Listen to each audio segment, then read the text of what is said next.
Hey everybody, welcome to another round of Canje Plays. Uh, I'm laughing for a completely different reason. But thank you so much for joining me today as we continue our playthrough of Agemonia. I really like this game, and it's a lot of fun, and it's definitely up my alley, and it's a campaign game, and I'm okay with keep going with it. So I chatted with Janet. We're gonna split these playthroughs up between this and Seven Citadel. So one week it'll be Seven Citadel, the other one it'll be Agemonia, but we're gonna go through and play each. And if there ever comes a wonderful, wondrous day where I have a week off of vacation ever, I will play both. Probably more than once, so we'll see how it goes. Hey Matt, hey Mike, what's going on? Good luck on playthrough. Thank you, Mike. Hey Matt, hey Derek, hello everyone. Hey, Matt, Matthew, and Matt. Hey, Silfarinen? Hey, how's it going? Hopefully I said that right. That's actually a really cool YouTube name, Silfarinen. I like it. I officially grant you this week off from work. Thank you, Dan. I will let my bosses know that you have granted me that time off, and so it shall be. Gonna stay till late tonight. By the way, it's one. Oh my gosh! Thank you so much for joining. Thank you so much for joining and your time off. Um, all right, we are gonna get into this wonderful game. We're gonna play it through. Just making sure the time. Yep, we're good. So, before I begin, I want to say thank you to my patrons, my YouTube subscribers, and if you're neither just coming in to hang out, thank you and welcome as well. You know you're always welcome to my table. We're gonna have some fun. We're gonna play some Agemonia, and we're gonna have a good time. Yeah, extremely happy today. My game just reached. Woohoo! Amazing, amazing. That's an amazing milestone. 5,000 followers. That's incredible. Congratulations. Congratulations indeed. All right, so let's see how we're gonna do this. I'm trying to think where we left off last. This is what happens when you switch games, but I can do it. I can do it with 2 games. I can't do it with 3. So where we left off last, we completed mission 5, and now we just got back to the city, and we haven't done our city event yet. So starting off, we'll have to do our city event. Then we'll do buy sell items, our city event, buy sell items, and then we're going into level 6, into mission 6. Mission 6 is the last mission that we have, and once we complete it, should we live, we will level. So you'll actually get to see the characters level up today. So this is a big milestone as well.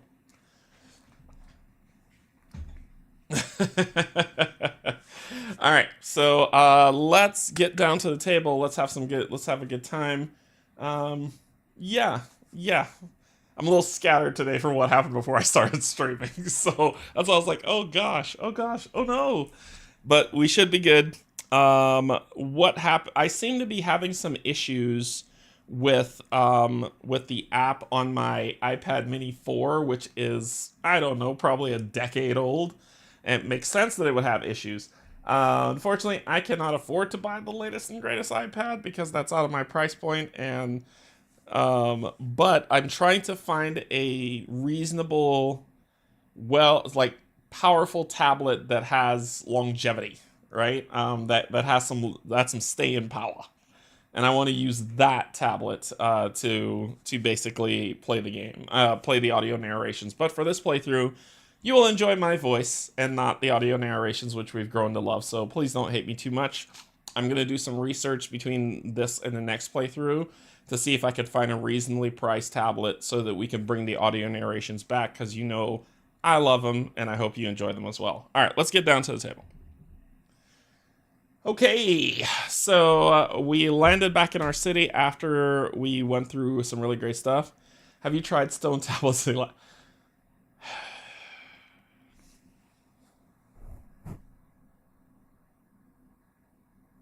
Good night, everybody.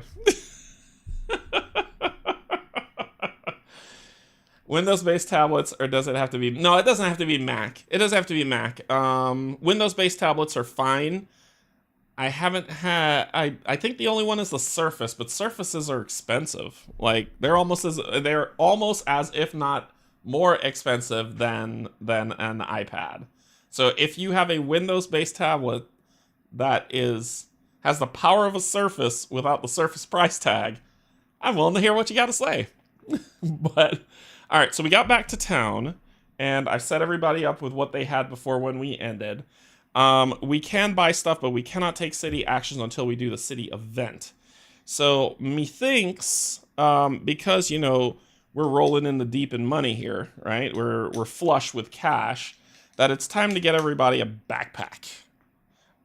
So to do that, we need to spend, was that 12?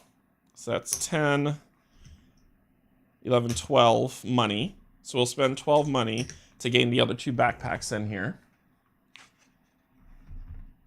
Oh, awesome. Yeah, if you could work out surface price for it, like, I don't mind paying for it, but I don't mind paying. That sounds weird. I do not mind the cost. I'm just saying, if you could find me a good deal on a surface, I would be ecstatic. These seem to be the wrong backpacks for me to get. What are they? It's not 26. It's 25, 27, and 20. Oh, I could buy 2 27s. Oh, sweet. 27 it is. 2 medium backpacks will be bought. So give me back some money. Where'd I put my money? Here. So it just costs 10. So it just costs 10 stars for 2 backpacks. So you enjoy a backpack and you enjoy a backpack, a medium backpack, and that's what we're carrying. So it's saying it's a 2-hander, which makes no sense to me as backpacks go. I'm assuming if we put that in our hand, I don't get it. Anyway, whatever. It adds 4, so 9, we're good. All right, so backpacks should not be hand items. That's just weird. Oh, they're not hand items, they're carry items. Got it, makes sense. Lots of affairs in the government to consult about. All right, so that was we got here. I'm not selling any of these, and you'll see why. I'm going to hang on to those items. It's not because I read ahead, it's just I read the rule book.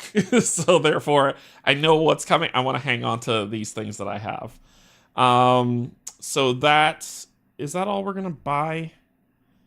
I don't need a bow or a sword. I'm okay with what they have.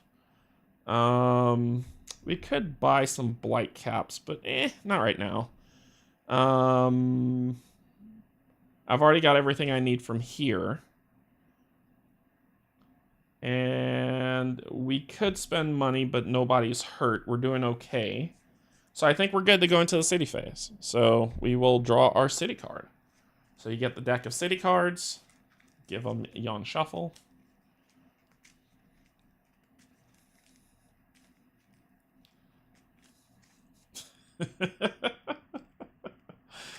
Matt, that was an excellent dad joke.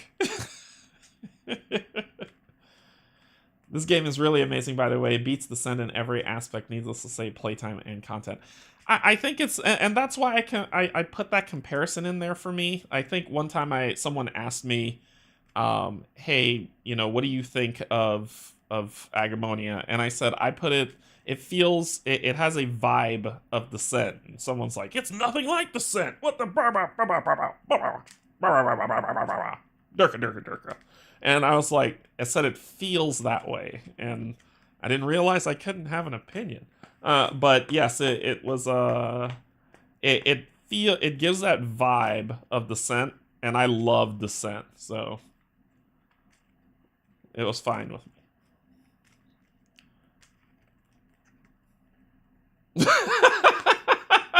Hey Mark, what's going on? Hello. Alright, so let's draw our city event. And let's see what we're dealing with here. Card cam! Because we don't do green screens anymore. Except for behind me. The entertainment arrives. Your dinner, actually, let me do this, because you know we hate glare. We hate glare. There we go. The entertainment arrives. Your dinner and the dancing Ustrig is interrupted by Celestor Reyna and her cosmographer soldiers being denied entry. There is an illegal pagan ritual taking place in this establishment, the Celestor yells. Open the door at once, or we will arrest everyone inside. Indeed, weird sounds are coming from the locked cellar.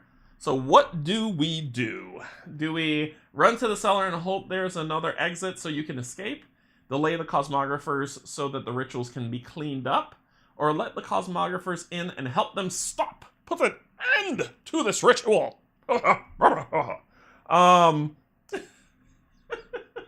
I'm in a silly mood today, if you can tell. So, Do we work with the man, or do we? It sounds like Matt's saying, yeah, we work with the man. Let's do C. Matt. All right, we got two C's, so let's do it. So we're doing C 682. Da da da da da.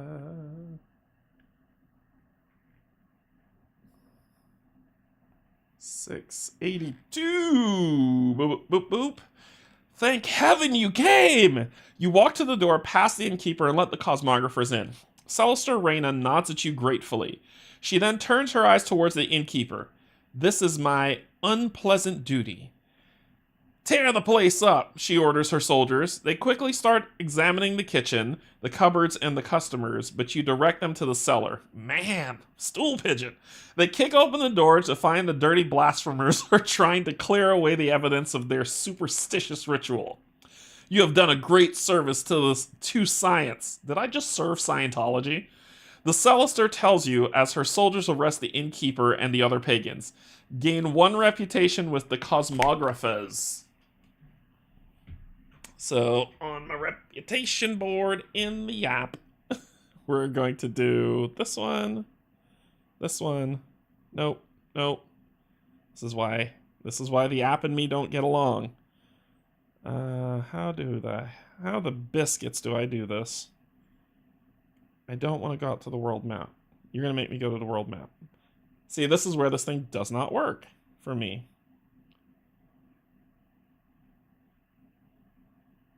Son of a Newton, how does this work? Okay, go back, go to this. Will any of these work? I can't even get out to the world thing. It's so bad. Let's see. Draw scenario. Okay, go back. Do this. Can't do that. Can't do anything. Feeling sad and lost.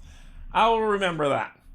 So I will remember that we are friends of the cosmographers, so that should one day the app decide to work for me, that's what I'll do. And this card is discarded from play. So it's removed from the deck. Now we're back in the city phase. We've done everything. I could probably gain a bless condition again, because I could do that again on my turn. Money's okay. We need to spend 2 to find a place to sleep, or else we'll suffer. So let's do that. You know, at the inn that we just ratted everybody out at. Yeah, let's do. Awesome. I'm glad you fell just now. Let's do once per city step. Let's do an Erskine ritual and read 16. So this is your first city action. So we're reading 16. 16. Right? Once per city step, perform an Erskine ritual. Yep, read 16. You walk out of Rundle and find a nice tree. You climb to the top of it and look at the 2 moons, which always reminds you of home. You take out the Erskine and hold it in one hand, its eyes glowing crimson. Words of magic come out of your beak in a language you do not know. You have a burning sensation in your other hand, and when you look at it, you see a blood crystal. Where did that come from? Climbing down again is hard with a burned hand, so gain a blood crystal. Oh, we just generate blood crystals. This is incredible. All right, so we gain a blood crystal, which is one of these, and we can get rid of it to gain a success and a die. But you gain a blood crystal, and what else happens to you? And suffer 2 damage. which we're going to heal. Okay, so that was your first city action.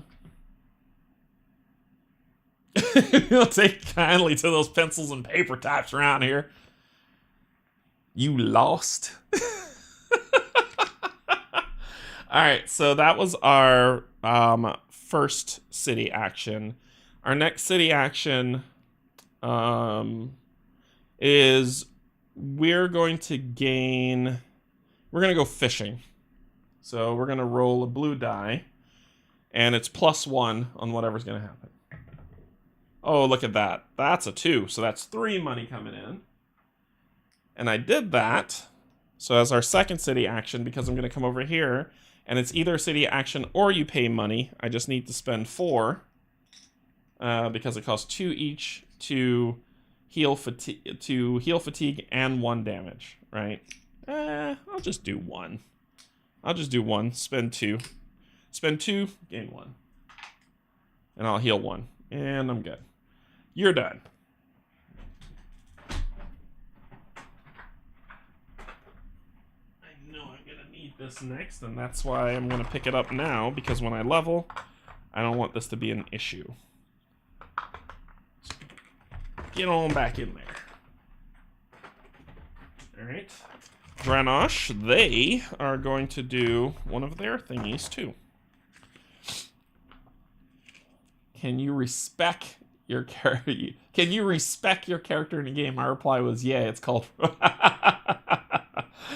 I love y'all. All right, so once per city step, we could put on a fire show, so let's go 32. So we're going to do that. Buskers and charlatans perform in Victory Park, asking their audience for coins, but there are no fire jugglers like there are in Maganized cities. One evening, you join the entertainers, creating fire out of nothing to the amazement of the Ruandalians. They are both frightened and amazed and are soon throwing you coins. Soon. So we're going to make a test, an evasion test, and number of dice. If we get the symbol that really usually does nothing for me, it'll give me +2. Let's see what we got. Ooh, that's awesome. That is +2, +2, so that's 4. So if we gain 4, we gain 3 stars. Mo money, mo money, mo money.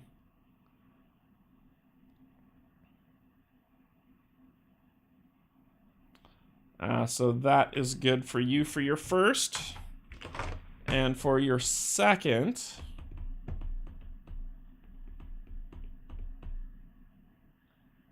what do you want to do? Let's buy a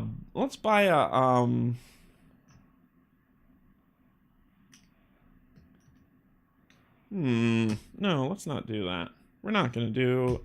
yeah, let me buy a Blight Cap and the Star Lotus. That's not a city action, that's just me spending money. So let's get a Blight Cap, a Star Lotus, and a Blight Cap for you. What do you want to be? What do you want to be your second city action? Let's try to get some money back. Go fishing. Go fish. 2 money. Boom. You're done. Your turn.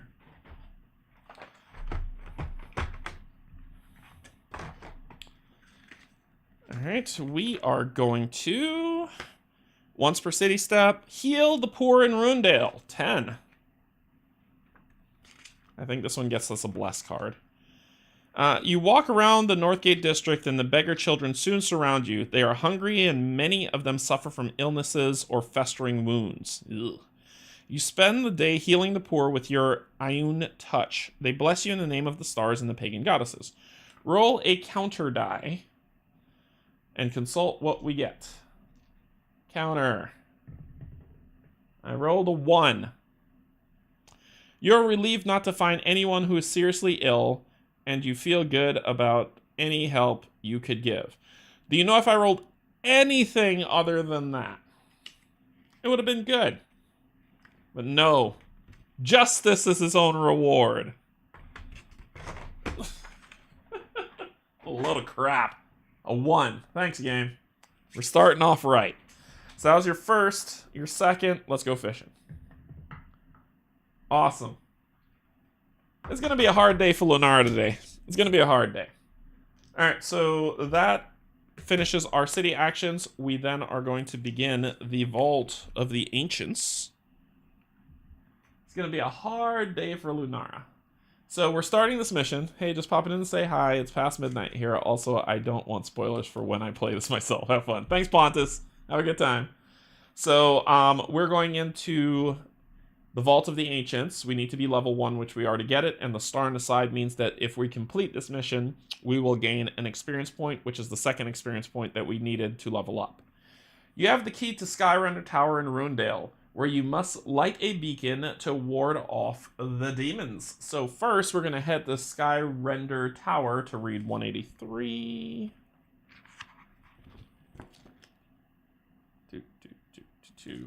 As you walk towards Skyrender Tower, your thoughts turn to your one-time mentor, Shantor Treebirds. The Ignisaur Keeper of the Breach used her last breath to bid you light the beacon inside the tower.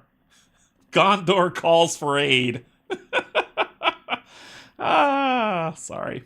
She never had the chance to share her wisdom with you, and the secrets of the Keepers may be lost forever. If you want to protect Agemonia from the demons of the breach, this is what it takes. Of course, even if you do not, having access to the beacons of Agemonia would give you great power. Derek, you sure you don't want to play Diceless Euros? Then what entertainment would you have for my crappy rolls? Then we play the scenario, which is on page 18. So that is what we're going to start playing today. This is the mission that we're on, so I'll put this over here somewhere. Okay, so we're going to close up the city book. And we're going to page 18. That is this page here. Let's take a look. Alright, so the Vault of the Ancients. Skyrender emits horrible shrieks, so no one likes going near it. Yet the ancient key Shantor bestowed upon you feels strangely drawn to the tower. As you approach, a door is revealed in the usual smooth stone surface, and then a lock. You unlock the door, and the Skyrender shrieks become calmer, even soothing. The door shuts behind you as you start descending a staircase, which gently winds clockwise, making a full turn before you can reach a circular vault. You lose Shantor in front of a huge stone head. I thought she's dead. Ooh.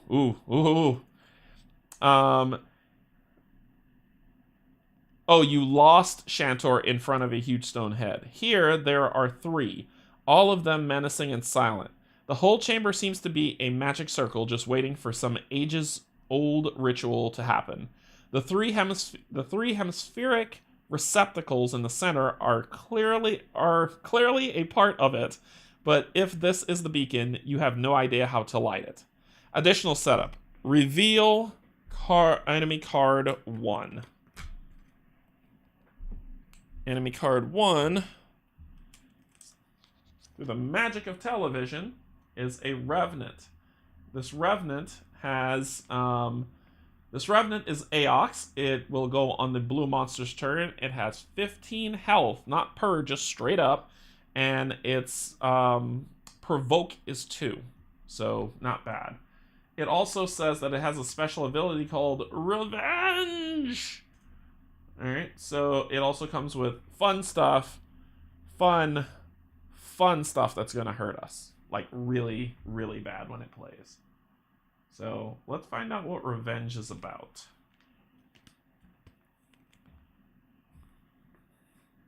Yeah, I did hide it. I'll put it over here. Okay, so spawn a Revenant in the area containing that symbol, which is here. So we're going to grab Rando Revenant number 3. And Revenant number 3 is going to go there. Reveal story card with the weird number, with the weird symbol on it, which is usually at the back, which is usually at the back, which is usually, yep, here it is. So let's take a look at this story card.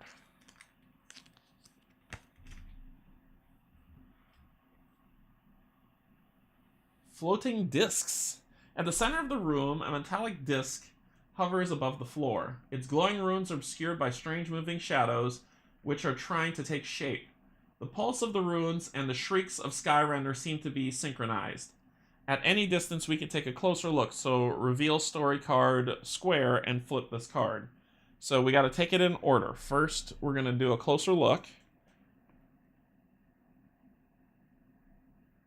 Yep. So let's do that. Story card square.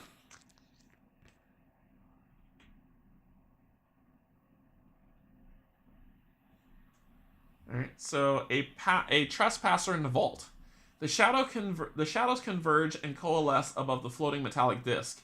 They rise up to form a hooded figure, its robes fluttering in a non-existent wind. Revenant! If a revenant is defeated, flip this. Okay. So we'll put that up here as an ongoing effect, and then we flip this thing.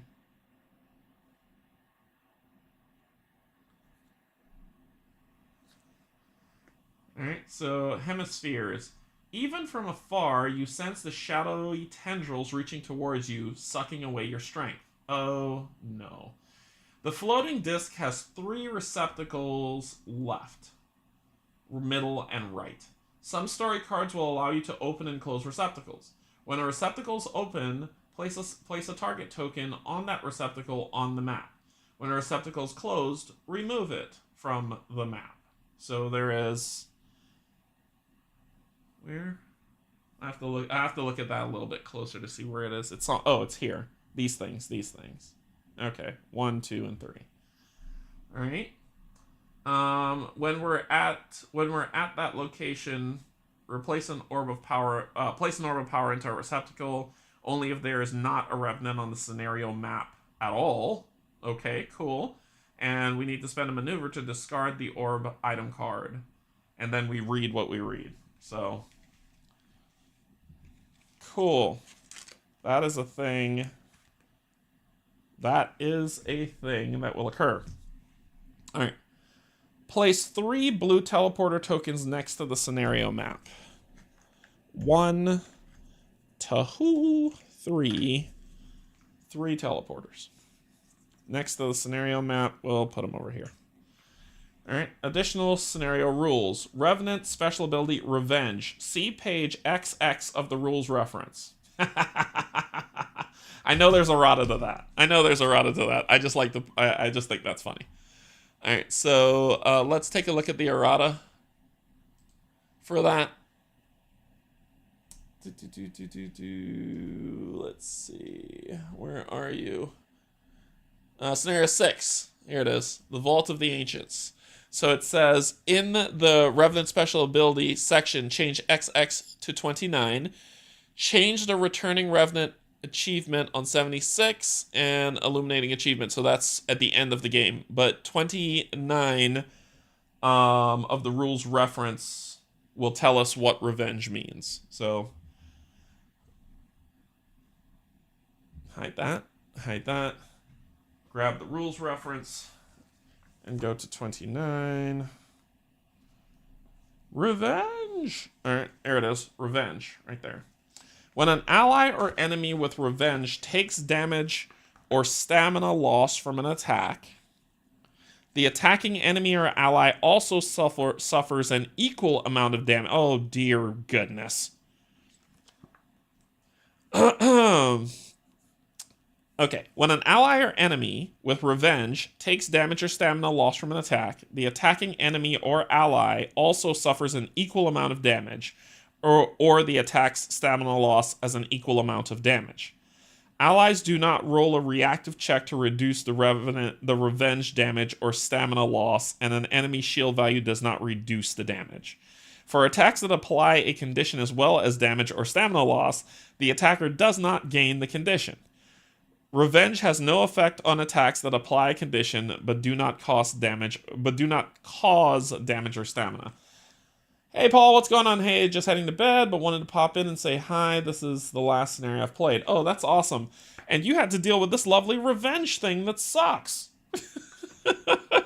So if I hit him hard, I'm going to take some serious damage. I should have bought some healing potions. Cool. Cool. Cool. Cool, cool, cool. See for teleport tokens, see teleport and teleport tokens on page 29 of the rules reference book for rules on teleporting using teleporter tokens that have been placed on the scenario map. Teleporting. Oh, this is a long thing. All right, buckle up. Let's jump back to this view and buckle up for this long read. So teleport. Some effects allow an ally or enemy to teleport from one area in the scenario map to another area on the scenario map. To teleport, the ally or enemy must have line of sight to the area it is teleporting into, and it must be within range shown on the teleport effect it is using.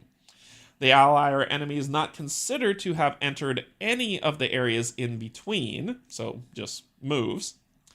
The ally or enemy may teleport over single and double white lines, but not through solid barriers. Sure.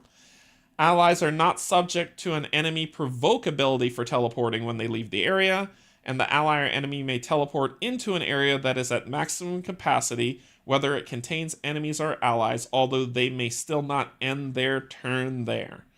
Effects such as conditions that prevent or reduce movement do not affect teleport. So teleport's super powerful, and I don't have somebody who could do it. Teleport tokens.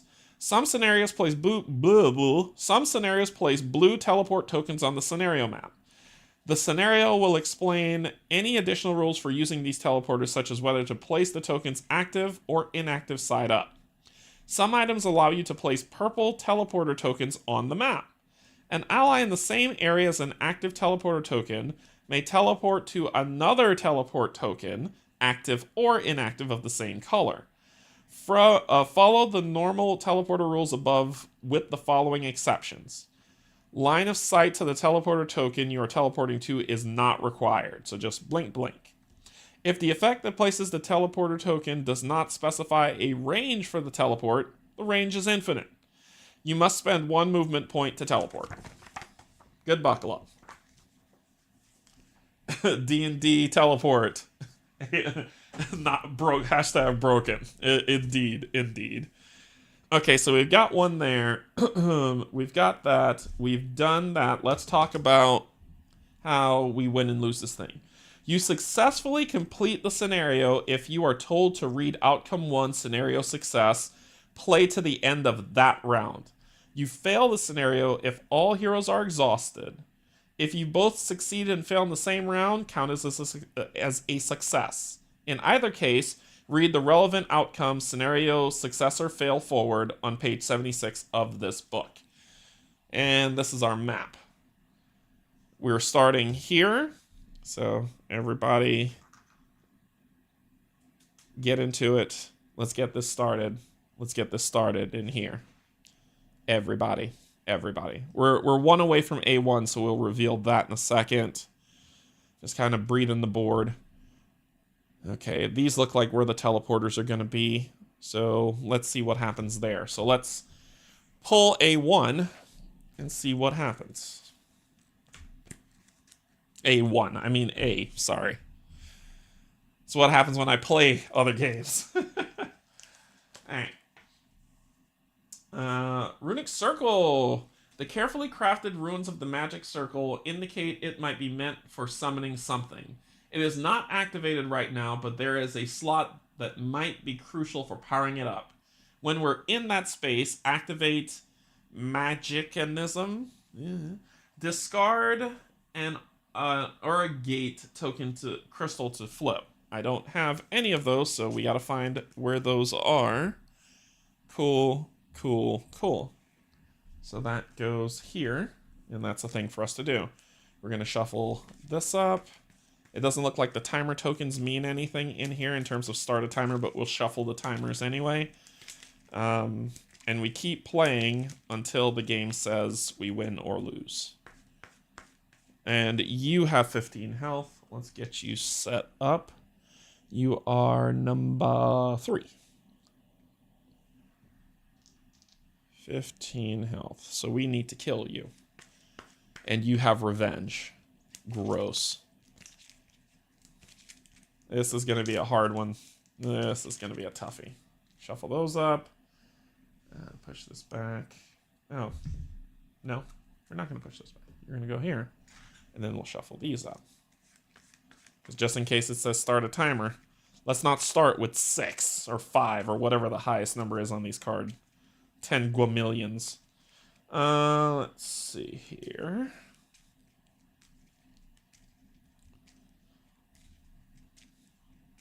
All right, shuffle those up. All right, ready to party. Okay, so let's see who's doing what first. First, we need to determine maneuvers. So I forgot to grab your maneuver card. Your maneuver token. And that's the reason why I skipped over that, because I didn't see your maneuver token sitting on your board.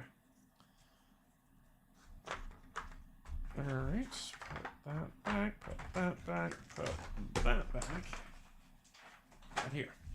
Okay, so what are we going to do first? You are going to go attack that guy. So I need you to do a stalwart smite. You're going to go attack that guy. I'm going to need you to do a judicious shot. And you're going to go running around the board to see what's going on. So let's shuffle these up.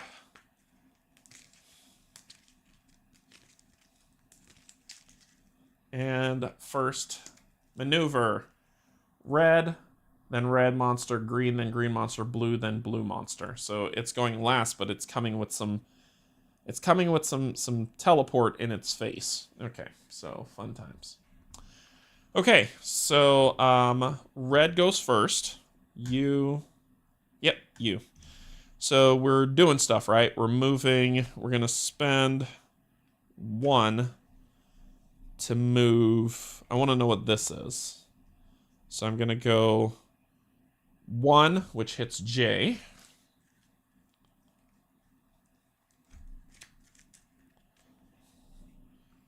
Actually, it's just a 2 move. I don't need to spend... I might grab it. I might. Yeah, I'll use it to do the 3. So let's take a look at what's in there. Writing on the wall. Can you read it? This glowing graffiti was clearly made with magic, but in a great hurry. The scribbling seems to say something, but it is hard to read in the dim light of the vault. Read the graffiti. If you're oh yes, I am her. I am her. I am her. Flip it. Sound advice. 2 heads always speak the truth. 1 head always lies. I cannot fathom which is which.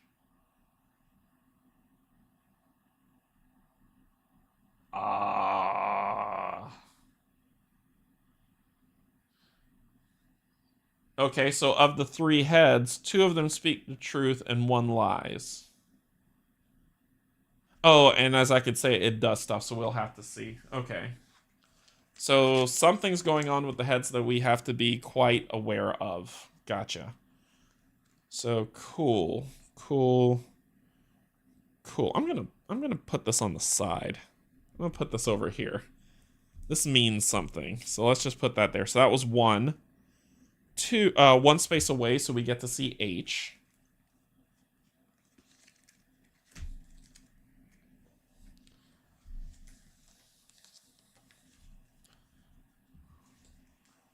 It is the Pedestal of Wisdom. The beautifully crafted pedestal holds a magical Agura crystal. The crystal is held fast, but perhaps you could persuade it to let go. So there is no negative to doing this, so I can do this test as well, which I certainly will. So we're going to do this test. Willpower, I roll 2. I need 5. Let's make it happen. Let's make it happen. That's 3. I think I could only spend 1 of these to make it 4, so I would fail that test. Alright, so we'll see about that.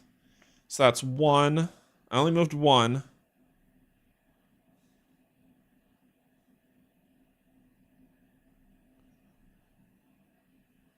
2. I need to... Oh, wait. I can't do that. I can't. That's a waste. 2, 3. And that's your first maneuver. Your next maneuver...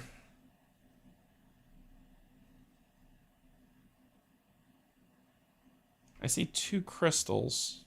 I need to see what these things say. My next maneuver, I'm actually going to walk 1. And let's check out F.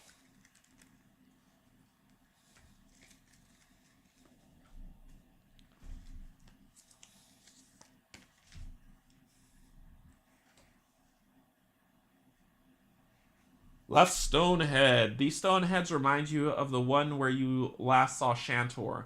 They are majestic representations of Ioun, the power served by the Keepers, and I can communicate with them with a willpower test, and I need 5 successes to do it. Yep, it's also a free, and that's only 1 movement, so let's go ahead and test that willpower. I really need something to help with willpower. Ooh, that is 1, 2, 3, 4, 5. There you go. Problem solved. Flip it. The left head speaks. Let's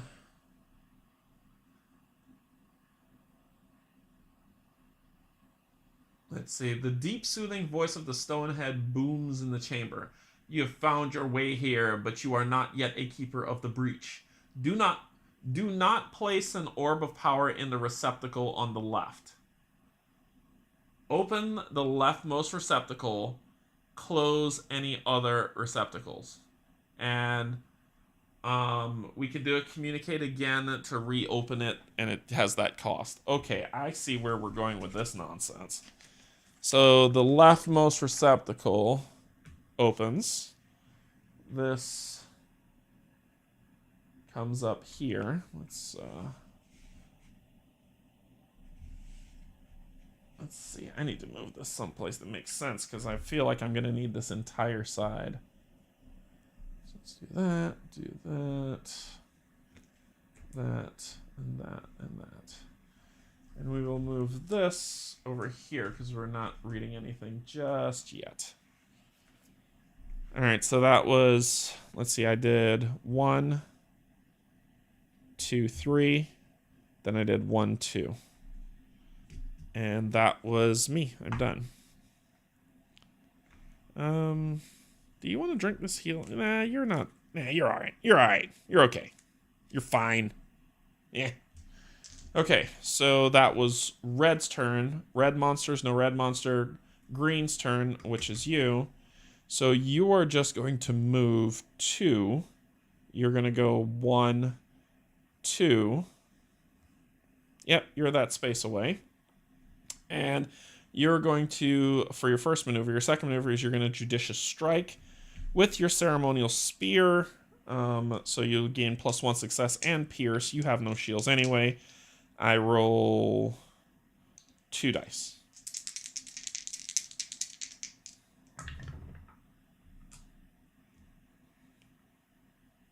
I'm going to spend 2 to hit you for 4. Going down to 11, and then you have Revenge, so I get 4 damage as well. Then I'm going to spend this lovely thing during my turn to heal 2. I should have bought potions. So that was my maneuver and that, and I'm done. Then green monsters, then blue, your turn. You have to spend 2 to get in his face. Well, maybe I don't want you to do that. Let's get these crystals. So I'm going to have you do 1, 2. And then we're going to try for H on the pedestal to do a willpower test. We've got 3. 1, 2. Explodey, and that. So that's 1, 2, 3, 4, 5.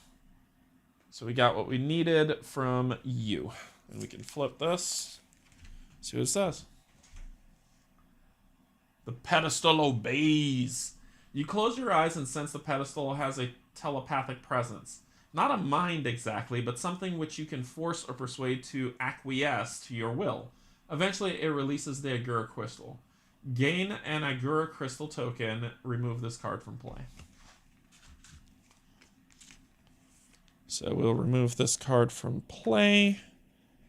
Gain an Agura crystal, which is one of these. I'll go here. So that was my first action, was to move.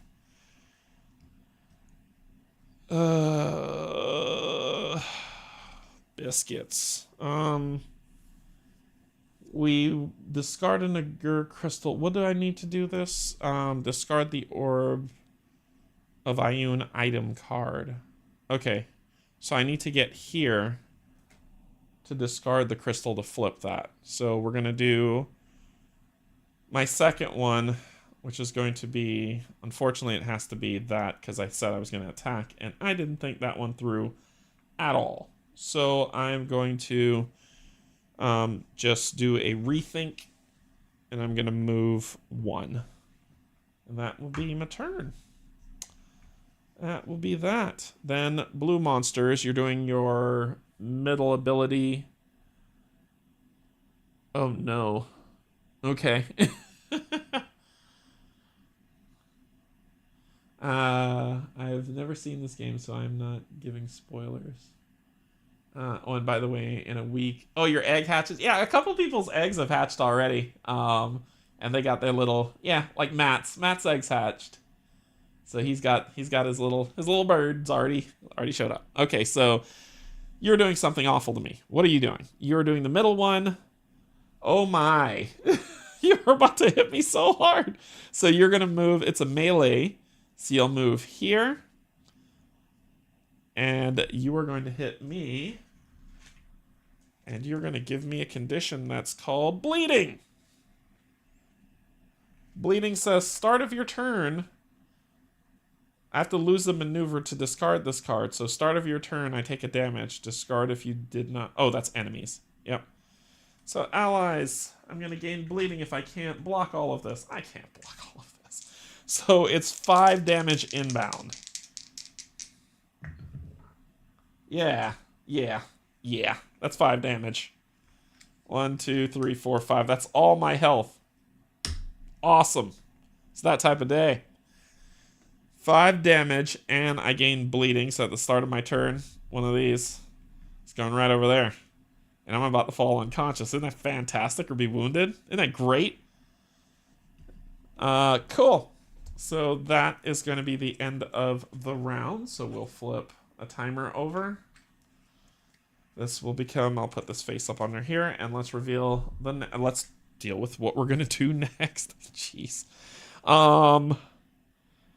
You need an extra maneuver.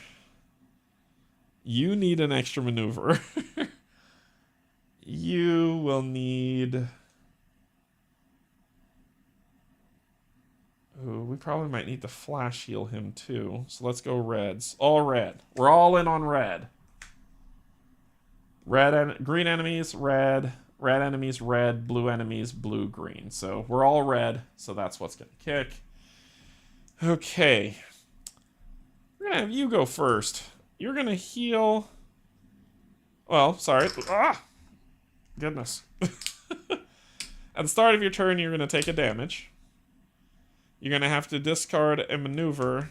Not do one of your maneuvers to discard this. Then, you're going to heal that much. Good job. Good round. Feel proud of myself. I could get rid of the prismatic jewel to take another maneuver. I could do that.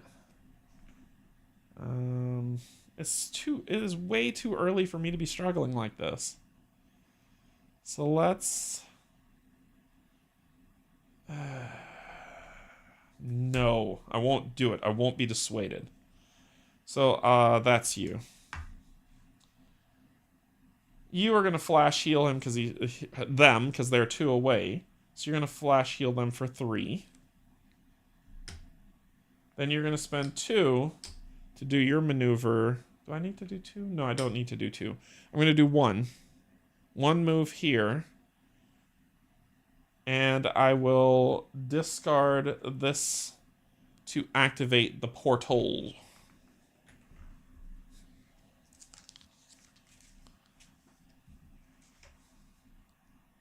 Teleporter's activated. You place an aggregate into the slot, and the ruins grow bright with a blue light. It seems like this is a small teleporter, which can take you instantly to a similar circle somewhere.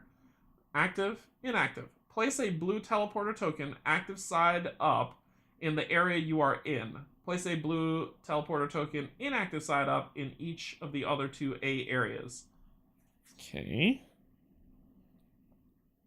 Active, inactive, inactive. Gotcha. Remove the crystal from the slot only if... So at no range, remove the crystal from the slot. Only if this area contains an active side-up blue teleporter. Flip the active teleporter in the area to its inactive side and gain the crystal. And it costs a maneuver to do it. Place a crystal into the slot only if the area contains an inactive... Okay, so it's how to turn them on, turn them off again. All right. But that's just kind of a going forward on how we use the crystals. Okay. All right. Cool. There's a symbol here that I want to know what that does. Anyway, that was 1. 2. We're going to go in the space so you can have the higher threat. So that's your movement. So you flash shield and you did that. Your turn.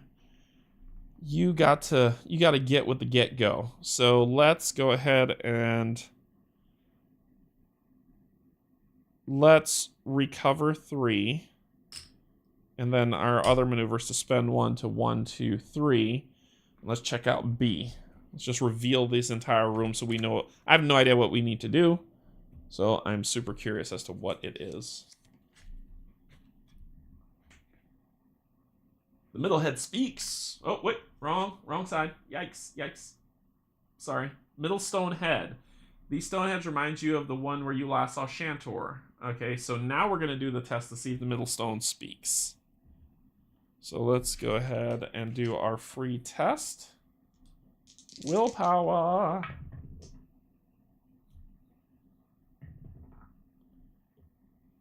Yeah, we'll spend the 2 to make it 4, plus 1, 5. And now we can flip it over. Yes, it is. Did I miss something? I did 3. He had 2, and then 3. 1, 2, 3. Yep. Yes, it is. It is. The middle head speaks. Ages-old black dust is disturbed as... Oh, 3 red dice. I did it again. Paul, you told me about that last time, and I forgot it. I'll take care of that in a second. You're absolutely right. Ages-old black dust is disturbed as the deep, soothing voice of the stonehead starts to boom in the chamber. You have found your way here, but you are not yet a keeper of the breach. Place an orb of power in the receptacle in the middle. Open a middle receptacle. Close any other open receptacles. If you're playing with 4 heroes, spawn... We're not playing with 4 heroes. So... We'll open... This shuts, and the middle one opens. And Paul, you're absolutely right. You even told me about that last time, and I missed it. It is not heal 3. It is roll 3 dice to heal, which means it could be more than 3. Awesome sauce. I love it. I love it so much. 2, 4, 6. Hey, look at that. 2, 3, 4. We'll just heal you for 4. It's a lot more than 3. There we go. It's gonna be that type of play. No. I'm glad. Sorry, I said something. No, it's all right.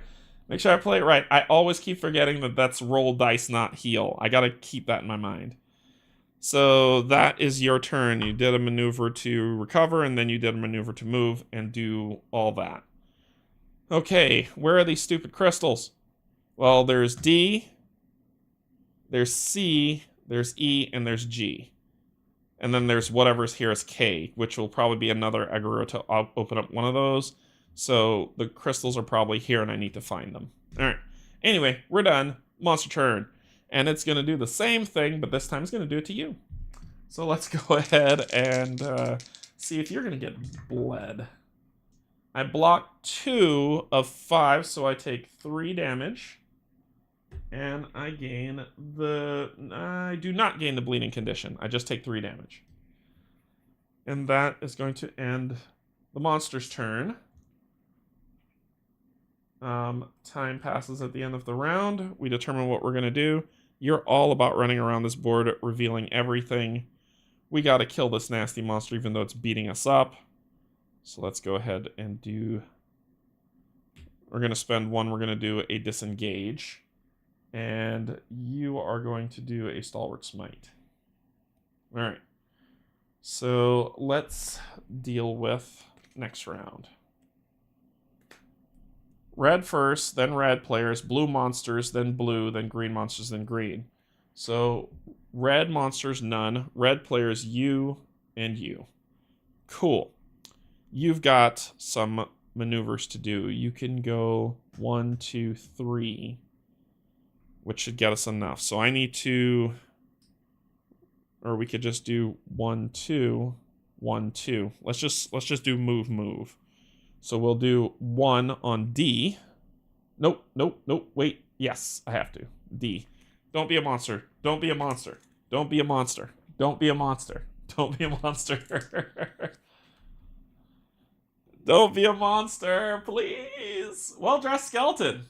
Well, everybody's crazy about a sharp-dressed skeleton. Was this the keeper of the breach or a demon? Whoever they were, they cannot have entered through the door.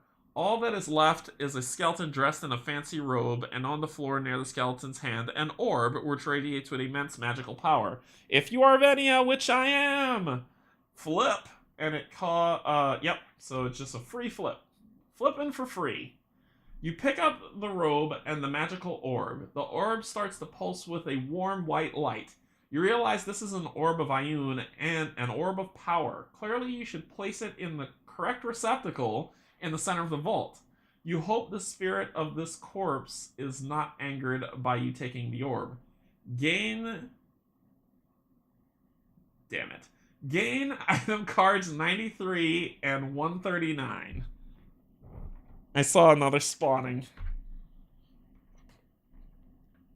93. Okay, we get to talk about this. So 93 is not in the stock, and neither is 139. It's in the archive. So what you do at this point is you take out the archive, which is here. You pop it off, and you find all copies of 93. Looks like there's just 1. And all copies of 139.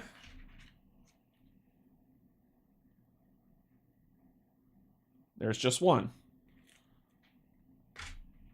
All right. And those come out of the archive, and you gain those items. So let's take a look at the 2 items. The first one is the Keeper's Robe. So, basically, if you are an Aox, you gain a success and a shield. If you're not, you get to do stuff. And the orb says you are immune to dazed. Yeah. So I gained those 2 items. The Keeper's Orbs will go in the bag. This is something that I'm going to have to dump somewhere.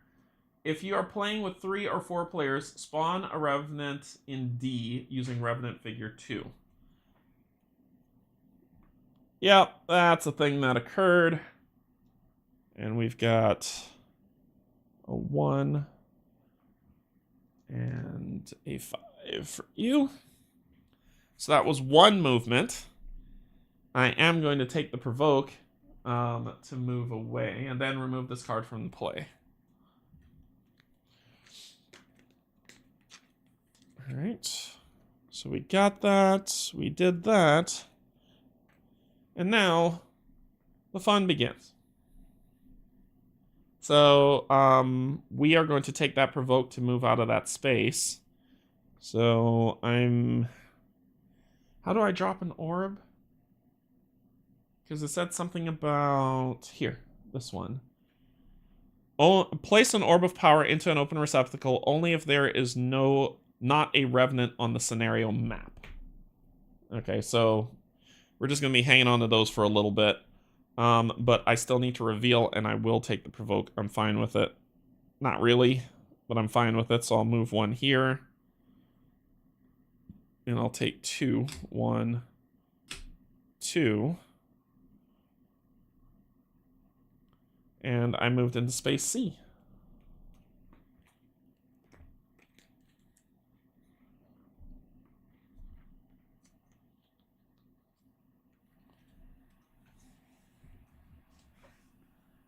Cracks on the floor. A large part of the floor is cracked here and looks like it might collapse if you step on it wrong. So this has a fail effect, which means it's not a free action. So if your Turox in C flip, any other ally in C must test a dex check and on a fail flip. So this has a negative consequence. I will not be testing that out the gate. But that was my first maneuver to move there. Okay. So my second maneuver is I'm going to move 1 to E. I got to reveal I want to know what's going on in this game. 1.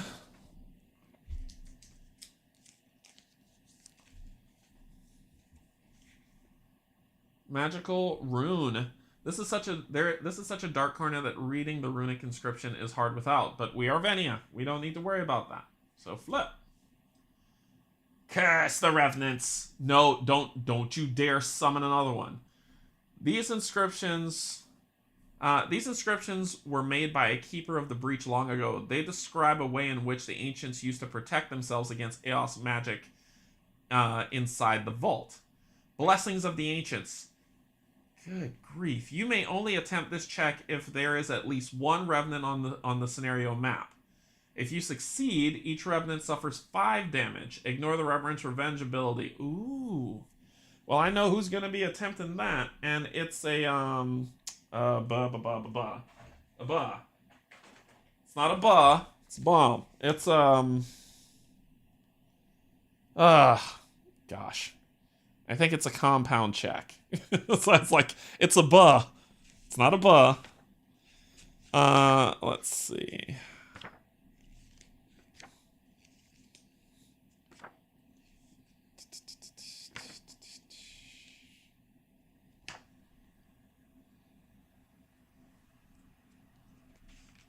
Yeah, it's optional, and I will. I plan to do the test. I just want to see if it's compound, that's all. That's the only thing I'm checking. With the timer on it.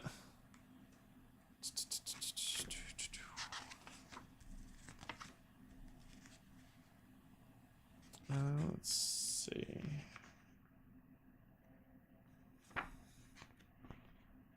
Oh, it is? It is a compound check? Okay. Alright, I'm trying to find compound checks. This is the trust but verify step of this lovely approach. Where is that? Group ability checks. You must do the check if you're on C. Oh, okay. Alright, I'll do that check in a second. I just want to find this compound check.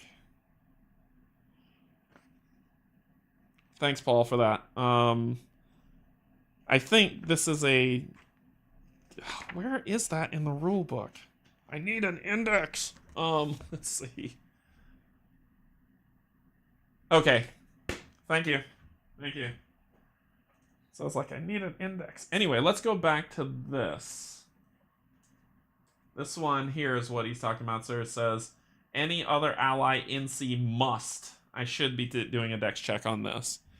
So let's do this. I roll 3 on dexterity. And this could be awful. Oh, look at that. Look at that, look at that, look at that. That's a good roll. So that's 2, 4, 5. I pass. So pass and flip. Boop. So rifts. The floor collapses, its tiles falling down into some underground cave. The wide crevasse makes crossing even more difficult. Reveals story card dot. When you move between... So it says if I... Oh, if I fail, I flip. If I fail, I flip. I don't have to flip it.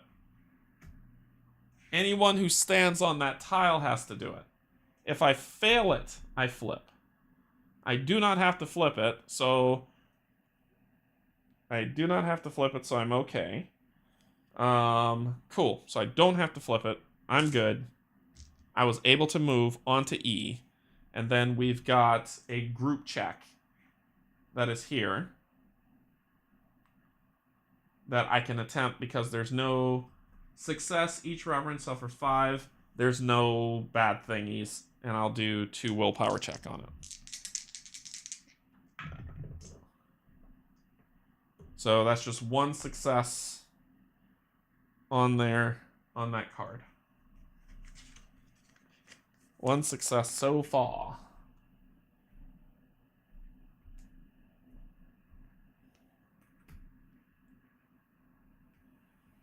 There we go.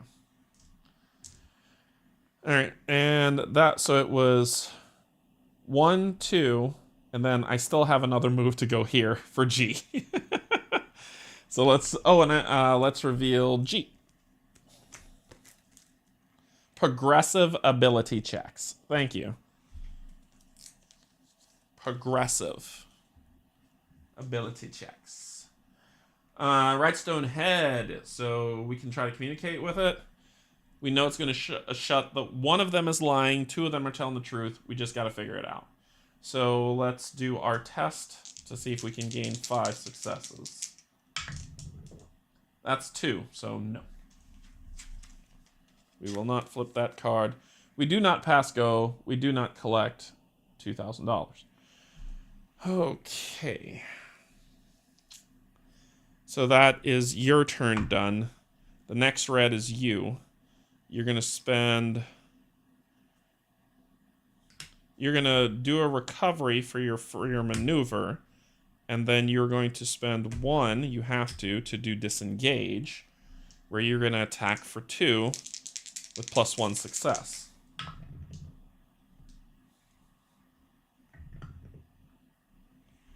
So right now I'm at 2 damage. I will do 6 damage to him if I hit him. So... This revenge thing sucks.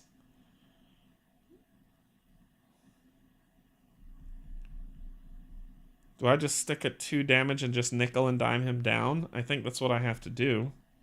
So I'll do just the 2 damage to him, taking 2 damage in return, and knocking him to 9 health.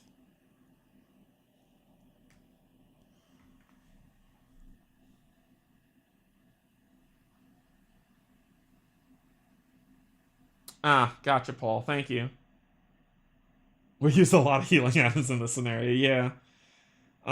So that was the maneuver that.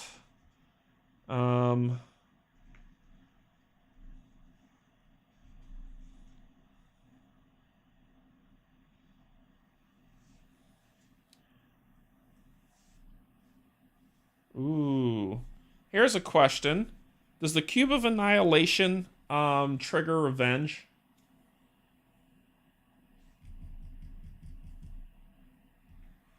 Paul, if you know that, let me know. If the Cube of Annihilation triggers revenge. Here is what it does. It says, as a maneuver, you could discard this card, and one area, you'll roll 3 dice for damage.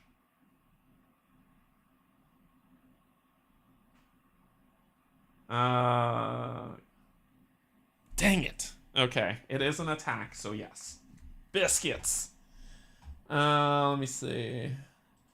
Tell them revenge is a dish best served cold. So you'll be back later. Will there be more Marvel United gameplay? And when is Multiverse coming out?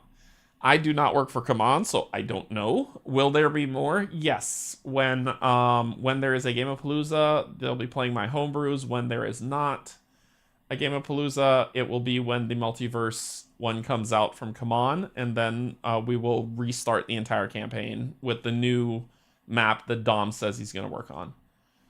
All right, so let's see. What do we got? All right, so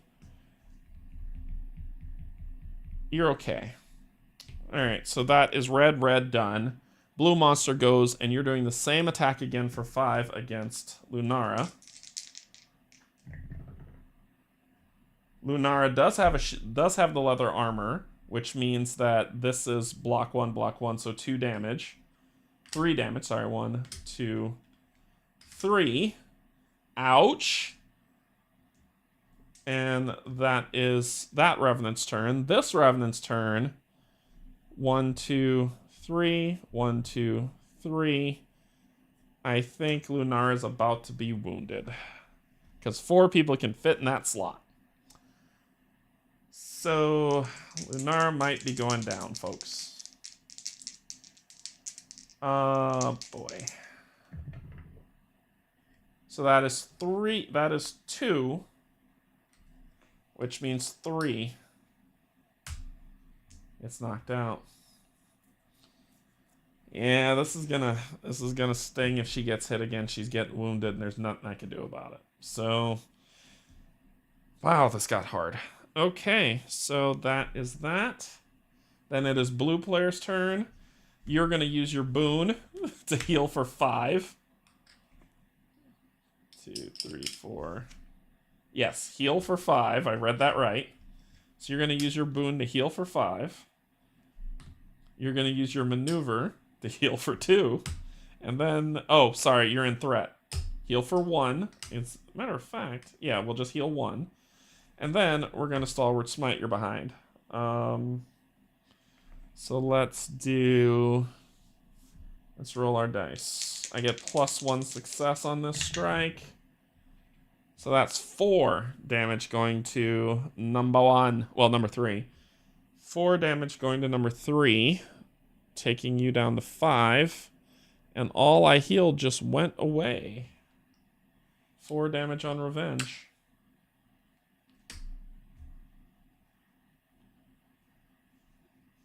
Yeah, 1, 2, 3, 4. Okay. Cool. That was your maneuver. That was your attack. That was me crying in a corner. Every green monsters, no green, no nothing, we're done. And the round, you're gonna flash heal. You've got to kill one of these stupid creatures. You are going to do a judicious strike. And extra maneuvers is your name, my friend. Actually, Void Bolt is your name. You need to be able to take some damage. So we'll do that. All right. Let's spread this love. This is going to be the worst card. You ready? Worst card. Not bad card. And blue gets an extra maneuver. Void Bolt lady gets an extra maneuver. When does red get to... Oh, red goes after... Oh, biscuits. You're wounded. All right, here we go.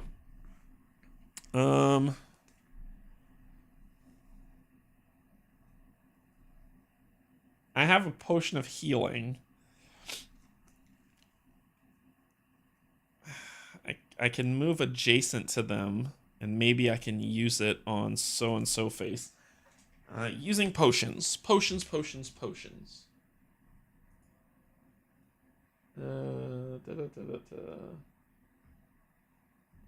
Potions is not in the index.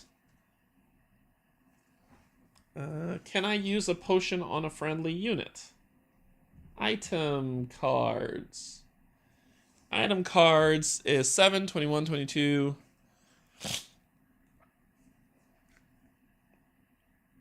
Um, 21.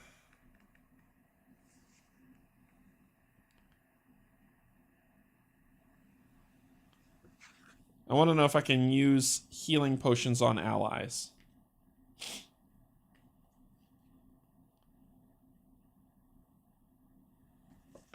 You can give an item to someone else. Yeah, but that doesn't mean jack here. Actually, you don't go first. You go first. Green first. You go first. Alright, well. Let's do what we need to do. We're going all out for this one. We're going to... I really don't want to if a boss shows up. This will really hurt.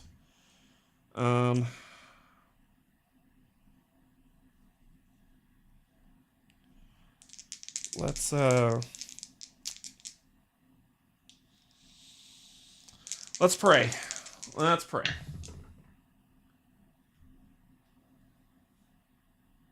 So that would be 4, 5. Dead. And then revenge doesn't hit on dead, from what I remember. Revenge doesn't hit on dead. So that was your attack. And then we are not... Revenge should not hit on red. Oh, come on. All right, 5, 1, 2, 3, 4, 5. Then we will... They don't have dominance on the area anymore. So I'm going to recover 2. I don't want to use this. But...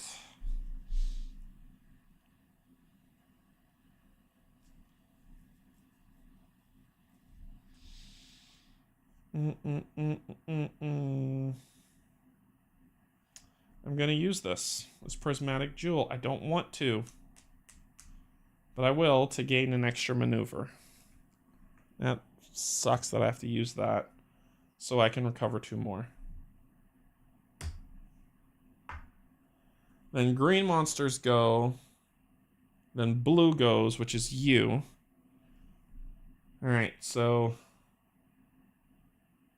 You're here. Let's just do that free test to start off. Let's not. Let's recover 3. Let's do the test.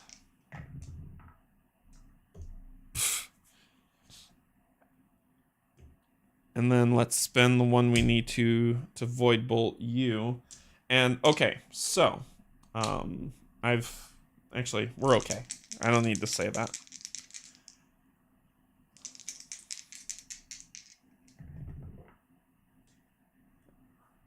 Okay.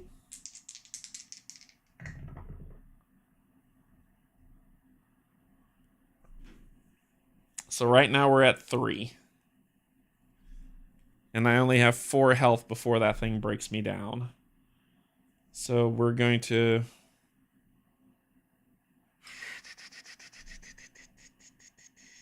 Yep. We're going to make it...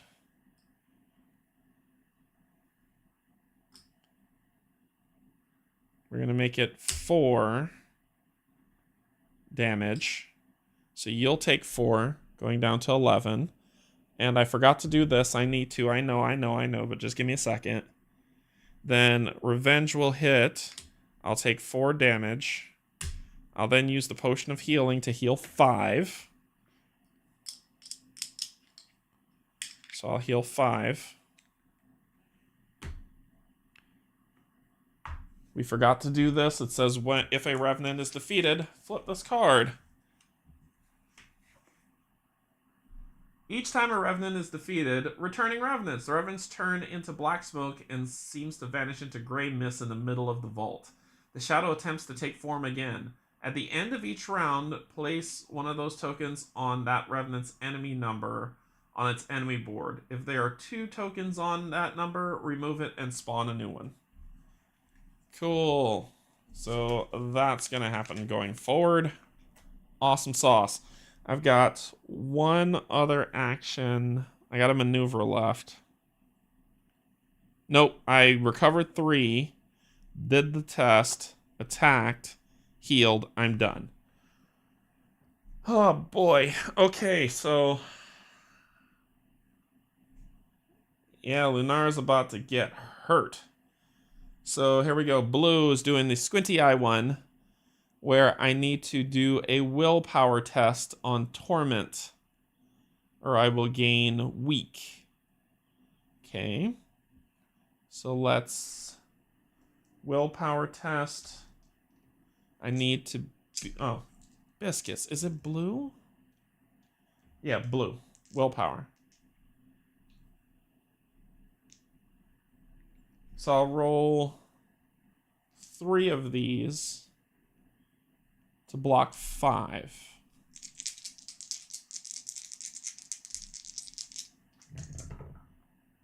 One, 2, 3, 4. Not bad. So I'll take... I think that's a stamina loss. I think that's a stamina loss, not damage. So I'll take 1 stamina loss.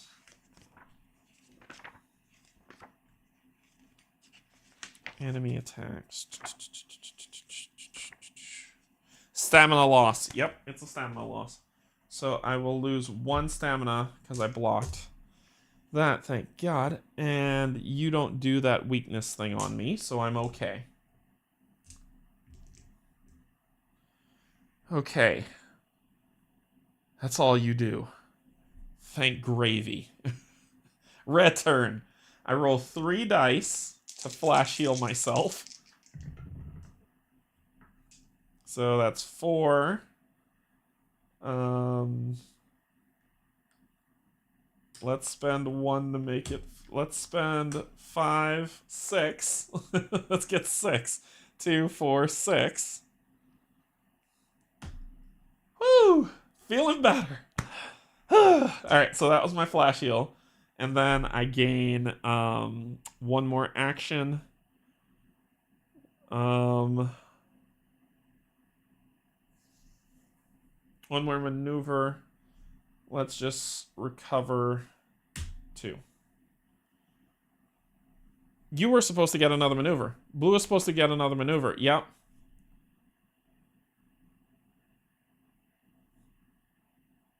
I didn't. I know I wasn't hindered. I only had 2 worn out, so I can only do 2. That's why this was 1 wound and 2. The heal didn't hinder me. So what are y'all talking about?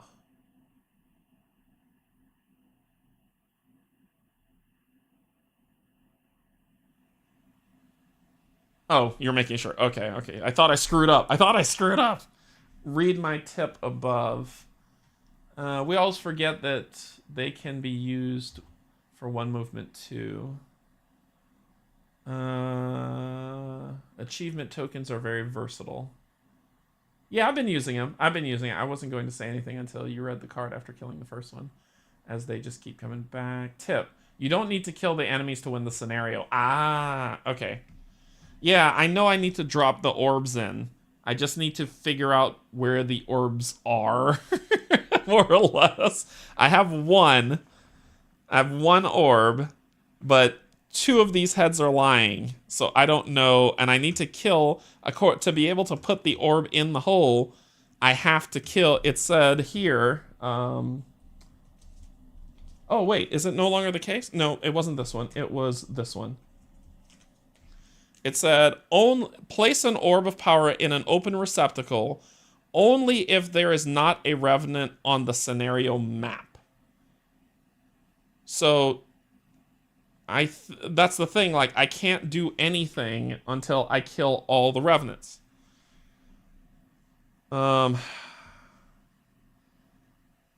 All right, so you flash healed and you did, but you were supposed to have one other activation. And you already tried this round. So, methinks... I need to know what you're going to say, to be honest. I need to know what you're going to say. So I need to... stay there.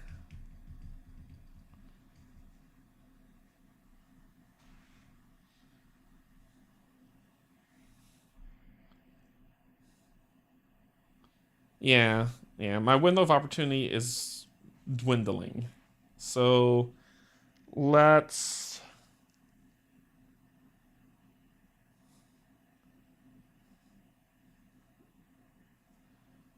I need to know what this thing's going to say. My other one maneuver will be to heal 2. All right, now I'm done. So that was Red's go. We're done with the round. Put this here. Drop a circle here on 3. And see how this is going to go. You are going to Void Bolt. Looks like we got to all-in kill this guy. You're going to Void Bolt. You're going to Vicious Strike. You're going to Stalwart Smite. We're going all in for the kill. Don't go first. Don't go first. Don't go first. This is precision. This is precision. All right, so Reds go first. Nobody's red. Everybody's getting an extra action. Blues go next, so these two need to go, then greens go next. Okay. Here we go. You are going to... First, let's do our free test. 2. No good. Then you're going to have to spend 1 to roll 2 attack dice to shoot that guy. 1, 2, 3, 4. To hit you for 4. Taking you down to 7.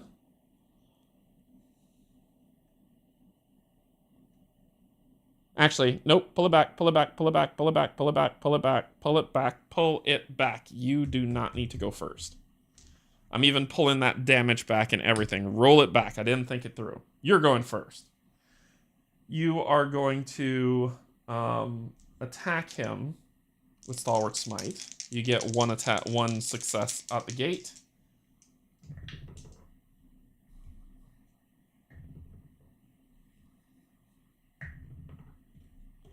So that's 1, 2, 3. 1, 2, 3, 4, 5.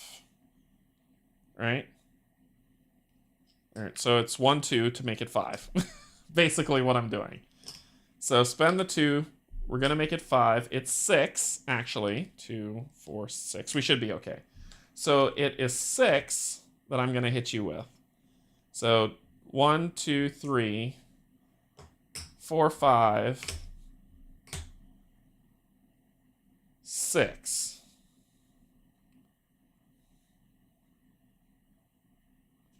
How much can I take? Can I take 7? 2, 4, 6. Yes, I can take 7. 7. So that's 7 I'm going to hit you with. So that'll take you down to 4. I will then lose 7. 1, 2, 3, 4, 5, 6, and 1 of these for 7. Leaving me with 1. So that was my Stalwart Smite.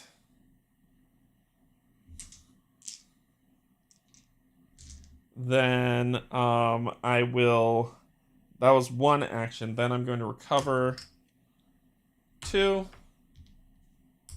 Recover 2. That's my 2. You're done. Your turn. You are going to now spend 1 to blast.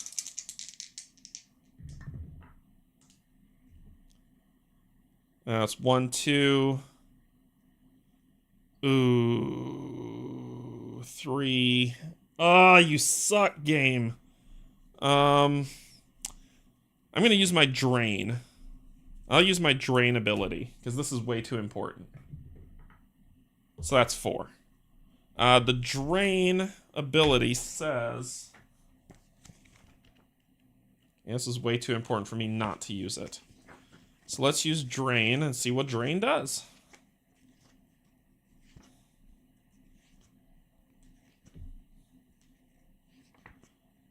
Come on, keywords. Good grief.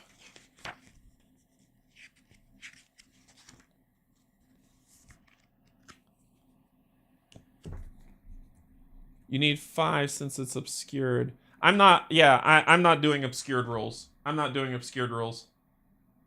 Yeah, I've cut that from mine. Because it doesn't lend anything to the gameplay. It's just another annoyance to keep track of. That I've said, nope, I'm not doing it. If monsters are filled up in an area, they won't obscure, I won't obscure. It's just we're playing blow for blow. It was driving me nuts trying to remember it. Heal by the total damage that attacked... Wait, that's an enemy drain. What's an ally drain? Yeah, house rules. What's ally drain? This ability works on spells as well. But I'm trying to remember what... God damn it. This thing's gonna drive me nuts. Drain is on 41. That's enemy effects. Drain is on 28. I'm just gonna have to make a spreadsheet. This book is a mess. When an enemy is drained, it takes the amount of damage shown, the X value, and the ally who drained it is healed for the same amount. If the amount of damage required to defeat an enemy was less than the amount of damage dealt to it, only heal damage equal to the lower count. So that's the 4 that we need to kill it. I would only heal... Well, heal, I'm not hurt. Revenge would hit me for 4, and then I would heal 1. And it would be dead. So that was my bolt. So that was my first maneuver. Then move 1, 2, and then use a maneuver to drop that in there. Go gadget orb.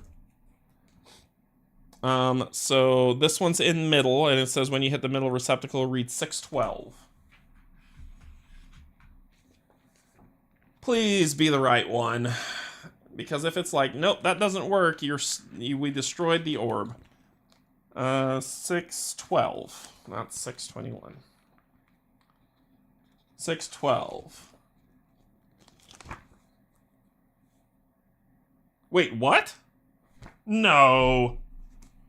Discard the Orb of Ioun item card. If the left receptacle is open, 558. If the middle receptacle is open... Wait, what? No. Place an orb into an open receptacle. Only if there is no remnant on the scenario map. So my maneuver is to place the orb in the center receptacle. Am I reading this right? No. Am I reading this right? Somebody, please check me on this. Check me on that, please. The floating disc has 3 receptacles, left, middle, and right. Some story cards will allow you to open and close receptacles. When a receptacle is open, place an open token on the receptacle on the map. When a receptacle is closed, remove the token in that receptacle. If I'm in the space with the receptacle, I can place an orb of power into an open receptacle only if there is not a revenant on the scenario map. As a maneuver, discard the Orb of Ioun card, which I have the maneuver to do. Yes, I did. If the middle receptacle is open, read 612. Okay. Okay. Oh, okay. All right. Okay. All right. I'm like, no. Middle receptacle. You place the shining orb of power in the hemisphere and hear an almost joyous whir as the receptacle closes and recedes inside the floor. The light shines through the stone shell and a sound like a bell ringing echoes in the chamber. Read outcome 1 scenario success. We won. What? Wait, what? I need... What? Then what would... I don't want to spoil this for anybody else, but I gotta see this. 558. 558. Oh, okay. Okay, sure. Yeah, I guessed right. We won this, so read the outcome. Cool. So the outcome is on page 76. Cool. Super easy, barely an inconvenience. So, not that the puzzle was hard. Well, I didn't hear what this guy had to say, so I'm unsure. Anyway, this one. Outcome scenario success. Let us go to it. As you place the orb, the eyes of the stone heads begin to radiate a blue light. They speak in unison, their voices booming and echoing in the hemispheric chamber. You must light the beacon to protect all living things from the corrupting power of Aox. You have placed an orb of Ioun light into its receptacle, but 2 more orbs of power are needed. 2 hidden orbs. The secrets of the orbs of Augur magic are held by the gem cutters. The knowledge of the orbs of Ferox nature is known by the wisest of the warlocks, but an orb of Aox darkness you must not seek, for they are things of evil. The fate of Agemonia is in your hands. You're not my dad. You don't tell me what to do. After that, they fall silent and the light in their eyes dies out. The teleporters switch off, drained of their power. You also feel drained but happy and slowly make your way out of Skyrender. Its door shutting behind you. Fortunately, you still have the key. It is still day outside and the sun is shining. The tower shrieks again, but this time with a slightly different pitch. Gain 1 reputation with the Keepers of the Breach and gain scenario card 15, Beacon of Hope. So, scenario card 15, Beacon of Hope. So this one, to do this scenario card, we need an Orb of Ferox and an Orb of Augur item card to go back and do the Beacon of Hope quest on this. So, okay. So we gain 1 reputation with the Seekers. Let's see if the app has decided to, work. This is very frustrating. I'm like pressing this app, nothing is happening. Alright, I'm gonna just close it. That's maddening.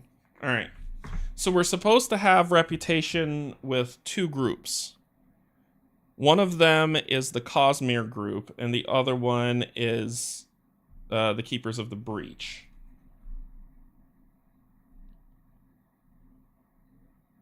I want to hear your music.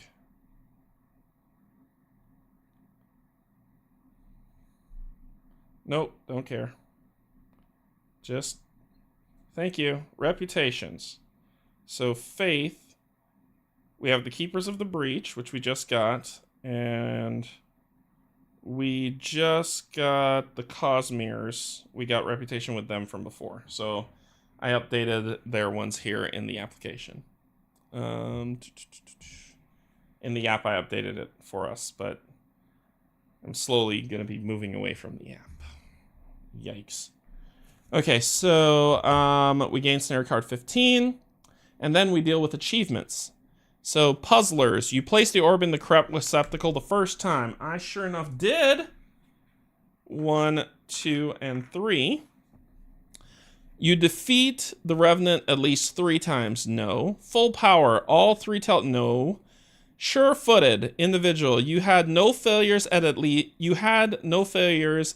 one success on the agility check on story. Yes, you did. Boink. And illuminating. You read the inscription story card E or the graffiti without spending a maneuver. Yep, you did that too. Sweet. All right, Paul. Thank you so much. Thanks for helping for sure. So we completed this scenario. We get to level up because as soon as we gain this and we complete this, we get to level up. And we get to level to level 2. Yeah. So we finish that, which means we go back. We're living for the city. I just moved that, so however that looks. So we get to level up. Here, flip this over. So when we come back, let's talk about leveling up. Y'all get to see us do that, and wow, this scenario was short. Let's see leveling up. Level up. Experience gain leveling up 26. We will do these things in order. All right. When you have enough experience points, you will gain a level at the start of the next city step. The following table defines what happens at each level. So on level 2, read level 2 of your hero book in the campaign guide. So we got a lot to do. We got a lot to do. No wonder the scenario is short because we got a lot to do. So Lunar is going to go first. Let's zoom down to Lunar's book. We're going to go to level 2 and read what happens. Ruindale is farther from Ori Hill than Ambergate, and so far you have evaded capture by your family. All but cousin Brenna, who has abandoned your house and become a priestess in Ruindale instead, so even she is no threat. You managed to send your lover, Roadon Highwell, a letter in Ambergate and another in Ruindale. You cannot give him a return address, but you wanted to let him know you're safe. You miss him. You have kept trying to make contacts with seedy types who might know something about the Sable Crown, but have had limited success, just rumors that turn out to be false. You also have another problem. What if your sister manages to find you with magic? Your other sister, Drizzy, gave you an illegal potion that would mask your aura, but said it would only work for a limited time. You need more of it before the effect runs out. You look for some in the round market, but to no avail. The alchemist can help you. The alchemist can't help you either. Then you hear Raibo's reliquary might have what you need. Flip, flip. All the shops' walls seem to be floors, and all the floors walls. Awesome. The Zynox shopkeeper levitates effortlessly, but your stomach turns trying to understand how gravity can pull patrons into different directions. How may I help you, my child? Buzzes Raibo. You tell him what you're looking for. Oh no, that would be illegal, it says aloud. Then with a quiet voice, come back next week and bring a blood crystal. Great that it can help, but where are you going to get a blood crystal? The only people sure to have them are the demon worshippers, or my lovely little Venna. So we could choose one. Discard a blood crystal, no problem, I already have one. Some symbol that I don't know with a jade tendril that I don't have. Spend 6 money to buy a blood crystal, or attack the demon worshippers and take blood crystals from them. Let's we're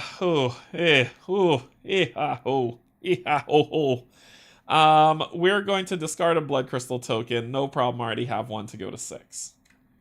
Hee-ha, ho, ho, ho, ho. Oh my gosh. It was 6. 27. I don't even know what that symbol is. What does that symbol even mean? Like, I don't know. Which reads to 6. Or 18, which reads to 6. Or, sure, let's go with 6. So, discard a blood crystal token, no problem, I already have one. Read 6, a romantic interlude. Some days later, you enter Raibo's reliquary again and hand it the blood crystal. Raibo gestures for you to follow it. You walk up a winding staircase, worried you might fall when it turns against itself, and your back points to the floor. What is with my reading today? But you stay on as if the stairs really were below you. On the next staircase, you pass someone walking down it at a completely different angle to you. Finally, you enter a small room with books on the walls and cakes and wines on a table in the middle. You sit down. So, you have the artifact? You ask impatiently. No, Raibo says, but I have something else. What is this? Another betrayal? You turn around and see Radon. Lunara, he breathes, gliding into your arms. You look into his eyes and kiss and embrace him. You have missed him so much. You have been so alone. Oh, Rodon! Raibo will leave you to it, Raibo says, and levitates off, closing the door behind him. You hold each other for a long time, not saying anything. Then your curiosity gets the better of you. How'd you find me? You don't have magic powers. I have the power of being smart, he smiles. I figured you would want to hide your tracks, and you would want to stay in Benham to find the shield. So I told the peddlers of magical wares to keep an eye out for anyone of your description who wants to disappear. You clever man. Here, by the way, he says, and hands you a flask of the illegal masking potion. You down it in one go. No Magus will find you now. If you need more, Raibo has promised to help you, so how are you going to prove your innocence? I need to find the Govern Scale shield the Sable Crown stole, you tell him. The Sable Crown took it? Really? They robbed our whole monorail car, you say. Well, let me ask if someone in my family can help. Don't you think they're looking for those brigands already? Radon is lost in thought for a while. Maybe you're right, he says. Raibo knocks on the door. Visitors, it says. I must go, Radon says. I have a room for us in one of the riverboat inns. Meet me there. He climbs out through the window. You lost your mother while were exiled by your father and are hunted by your sister, but at least you have Radon back. Gain an achievement gem and a blessing. Yay! And then I've got city actions. So, gain an achievement gem.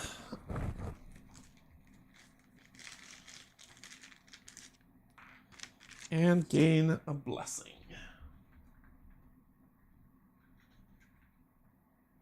Which is this. That says before or after any one roll, we could discard this to add a die. During her city action, she can heal the poor people of Rundale like before, or she can heal your injuries for free, or she can secretly meet with Rhydon. So we'll see what happens with that. So that is her story. And I'll do it one for each. So then she gains a new vitality disc and a stamina chip. So she will gain... Yes, I did achievements already.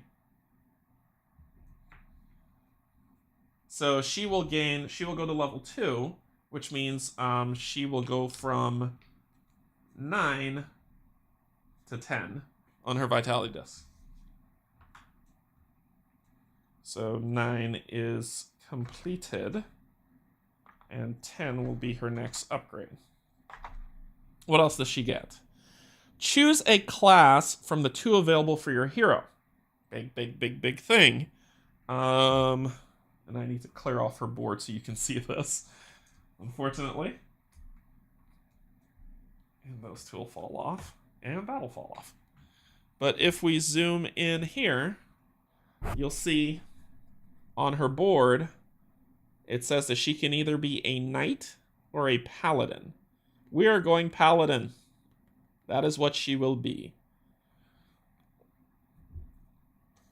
So she will gain the paladin class card.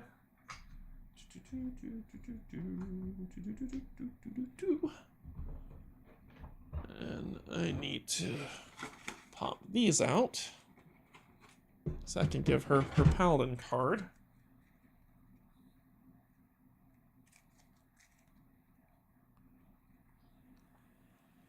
Paladin. So she'll gain her class. Put this over here and show y'all this lovely.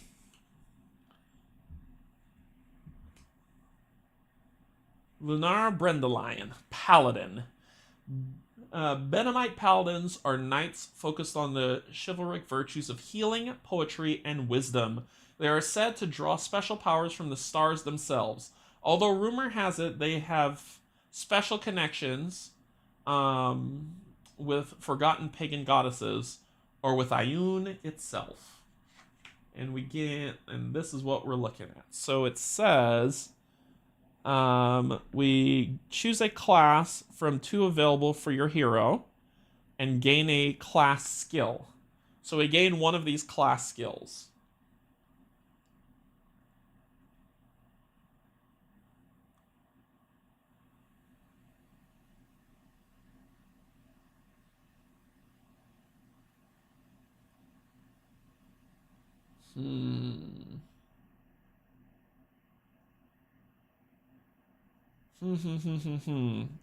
When you gain a class skill, choose one of the 5 class skills shown on your chosen class card and tick the box to the left of it. Your hero may now benefit from this class skill. A description of each class skill is shown on page 29. So these ones are of the rule book. This is the rule book. God. This drives me nuts. This is so disorganized. So let's look at hers. Lunara. So redemption. Add 1 maximum range and +1 success to your flash heal and revival actions. Bless is when you use your flash heal action, the targeted ally also gains the bless condition. Benevolent Aura says all other allies within range 1 heal 1 extra damage each time they perform a recover maneuver to heal damage. Oh, that's a keeper. Armor and shield proficiency. See locking stamina on page 28. Good. Freaking. Some heroes' actions and item cards require you to lock stamina to use their effects. To lock an amount of stamina, remove an equal amount of stamina chips from your vitality disc and place them to the left of the action underneath your action selector marker or on the item card. If you do not have enough stamina remaining on your vitality disc, you may not perform the action / use the item. The action or item remains in effect while the stamina remains locked on it. Oh, it's like an activation thing, so that's new. And then Vigor. Each time you take damage from a melee attack, restore 1 spent stamina. I think the Benevolent Aura is the way I'm going with her, because she's going to be my healer. So that's what we're going to check off. Tick, tick, tick. And we're going to check off Benevolent Aura.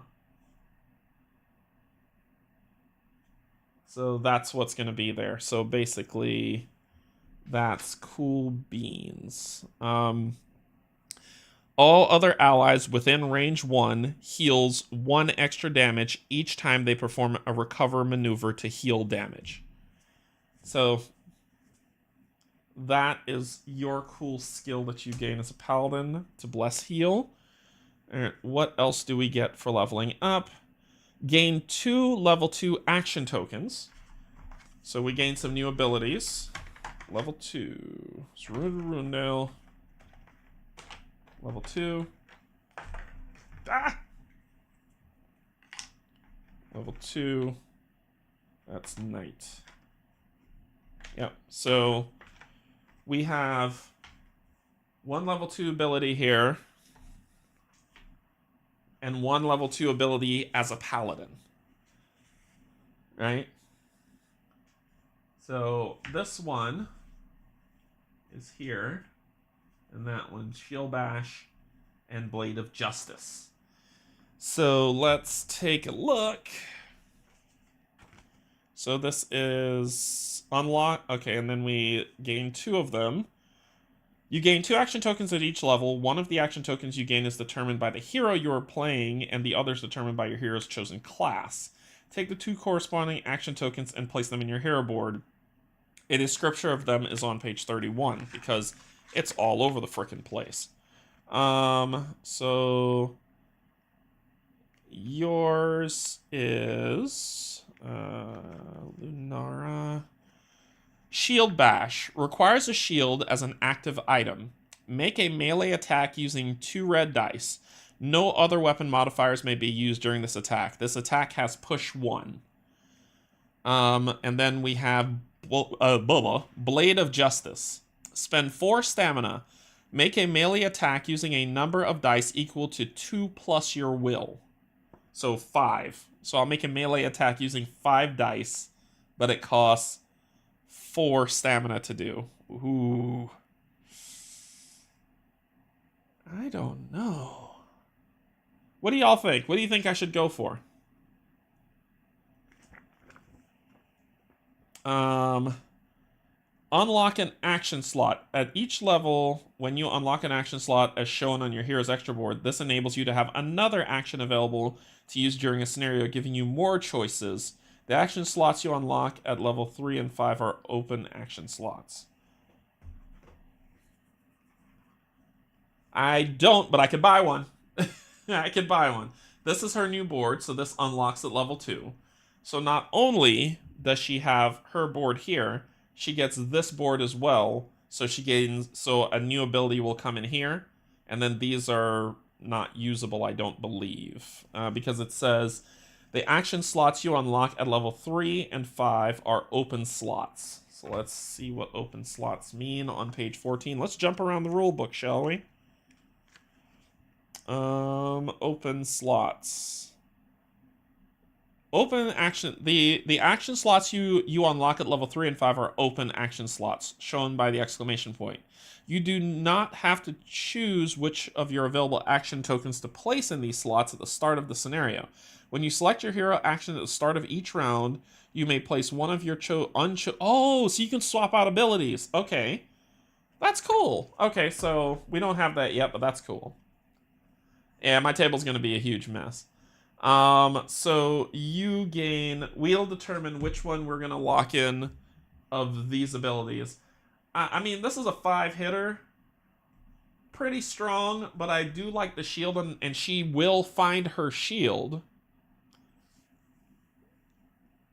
Yeah, and she will find her shield. That's her mission. So I think Shield Bash is the way to go. So I am going to take Shield Bash, and we'll bank Blade of Justice. So Shield Bash will go into that slot. So now she has 1, 2, 3, 4, 5 abilities to pick from. And this will go back here for now. All right, what else happens when we level up? Lovely book that does anything else. Your hero may learn a profession. Oh boy. Okay, so professions. Professions. Let's talk about professions. So once your hero has reached level 2, they may learn a profession. Each profession may only be learned by one hero, and each hero may only learn one profession. Your hero does not have to learn a profession. To learn a profession, visit the relevant service to see in the campaign book and pay the cost shown for more information. We'll do that. We'll get to professions in a second. We just did a big upgrade for one character, and we got time to do more. So, let's go to Drenosh and see what they get. So you are done. Drenosh.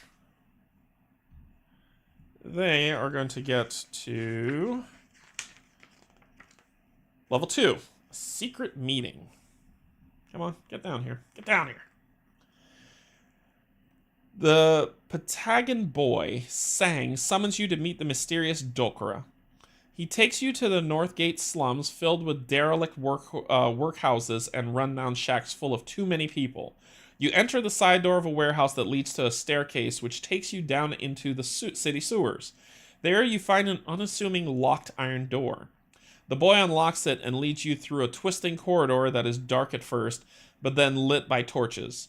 The corridor leads to an underground cavern that has several wooden doors set into its walls. The boy knocks on one, and the voice from the other side tells you to enter. You step into a large, dark room with shadowy figures standing in the corners. In the center, by a green flame, an impressive Ignisaur woman is waiting for you. She is dressed in yellow. She says, "Hello. Come sit next to me, you fine fellow." But, you run over there without a second to lose, and you know what comes next. She is dressed in yellow and azure robes and has covered her horned head with yellow Quothian silk. The scent from the fire is sweet and somewhat nauseating. I know I just got demonetized. Anyway, so you are the famous Drenosh who never chose a sex, she says with a low, slow voice. The one that Solar Legion has been asking about. And you are the famous Dokra, you replied, thinking of nothing cleverer to say. My colleagues and I work in the shadows all over Agemonia, even in Magian Empire. I heard how you and your crew helped out Tan Guangil. What can we do for you? You have come this far, so you decide to trust her. You tell her your story, why you must have vengeance on Shodan. Revenge is an understandable motive, she says, and then, after a pause, we usually do not offer it for free. She looks at you appraisingly and then seems to make up her mind. The green flames in front of her grow taller. I will send you a message when we are in a position to help you. For now, please choose a little gift from the shroud. Dokra shows you a table full of valuable items. You can either gain a scroll of lethargy, a potion of stamina, or a snake root sap. Let's take a look and see what these offer so we can see what it is.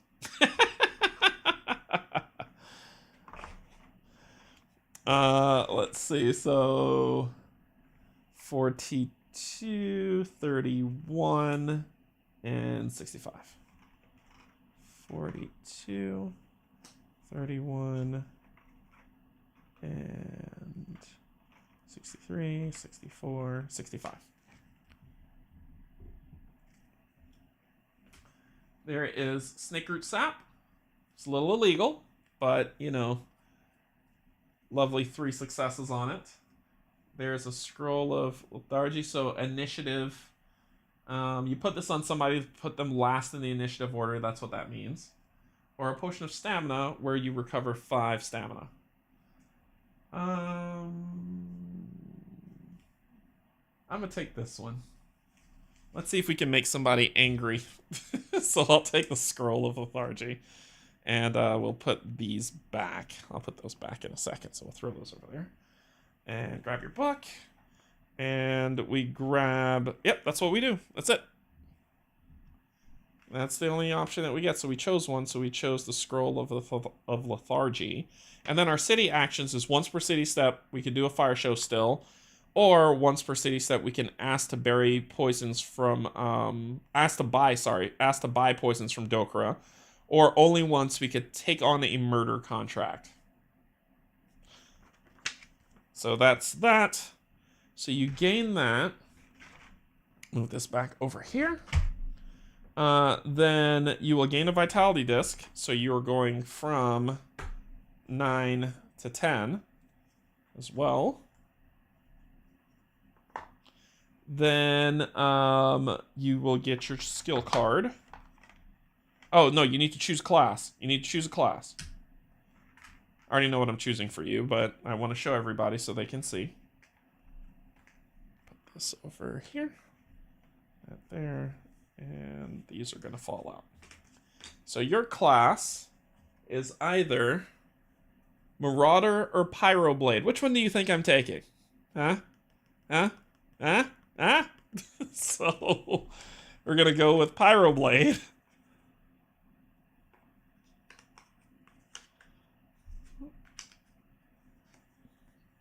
So you are going to be a Pyroblade.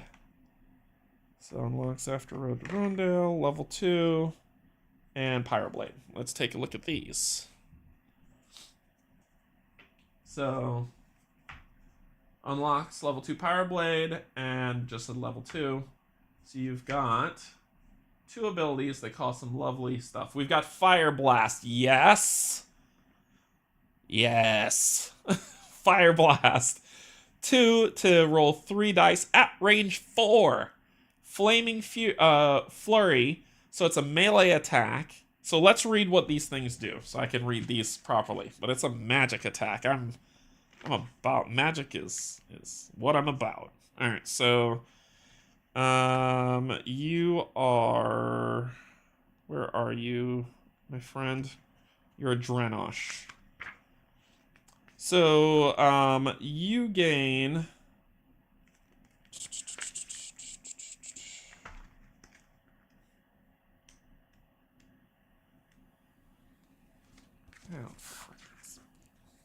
book makes me angry. So you gain, let's see, what do you got? Fire Blast. Spend 2 stamina, make a range 4 magic attack using 3 red dice. And for Flaming Fury, it's supposed to be Fury because that's what it says in the book. Spend 4 stamina, make a melee attack using 2 red dice, and then another using 1. So it's just kind of like you're throwing fire. But we're going Fire Blast because that's fun. Yeah, Fire Blast seems to be the way to go. So we're going to do that. So you will go back in the box.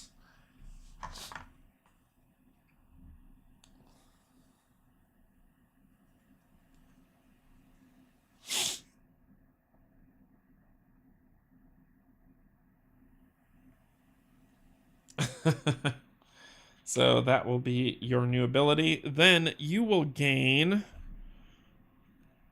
since you went Pyro Blade, let's take a look at your Pyro Blade card. Most Ignisaurs worship fire and the burning sun. Some are blessed with a holy gift in their youth, which makes them able to conjure and channel fire. Some pyromancers combine this gift with the art of combat, becoming powerful pyroblades who fight with burning weapons. Alright, let's talk about my new abilities. Alright, so we have Immolation. Spend a maneuver. Roll 1 extra red die during each melee or magic attack you make this turn. Fire Shield. Each time you take damage from a melee attack, gain riposte 1 against that attack. And riposte is on page 29. Riposte is... Riposte causes the damage shown, the X value, to an enemy that attacks an ally under the described circumstances, such as within a certain range or within a certain type of attack. If no range is given, the range is infinite. An enemy shield value does not reduce riposte. So we do 1 damage back. I actually like that. Combustion. Your Fire Blast attack becomes an Area 0 attack. See, so it's an area... You like to run off on your own. That might be helpful. So basically, it's Fire Blast locally as an AoE, not against one target. Fiery Soul. Each time you defeat an enemy, restore 3 spent stamina. And then Tactics. After you have selected your action, but before the initiative card's revealed, you may spend 1 stamina to change your initiative to any ally. You may spend 1 stamina to change your initiative to any ally initiative. Place the appropriate initiative token over your chosen action's initiative symbol to remind you. Remove the initiative token at the end of the round. So I'm not going to do Tactics. I'm between Immolation, Fire Shield, and Combustion. Throwing Magic's cool. AoEing, even better. But Fire Shield might be good to just kind of, if I take damage, I give damage back. So if I'm damaged by a melee strike. But I like Combustion. But I need to be able to throw magic. I might go with Immolation on this one. I'm going with Immolation. It's cost a maneuver. It's a it's a maneuvered magic action, so instead of... I could do 2 attacks in a turn. I'm going Immolation. Immolation it is. So that will be my ability.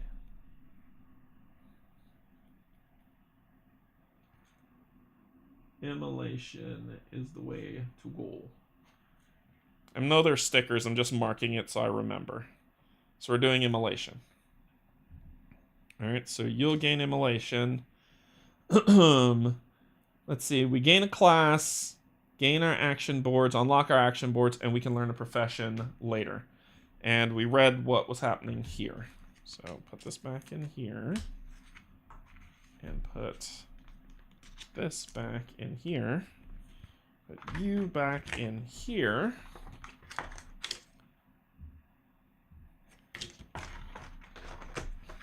Cool. right. My witch. Let us read what she becomes.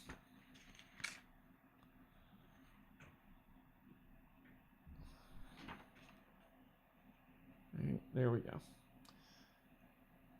Ooh, is that blurry or what?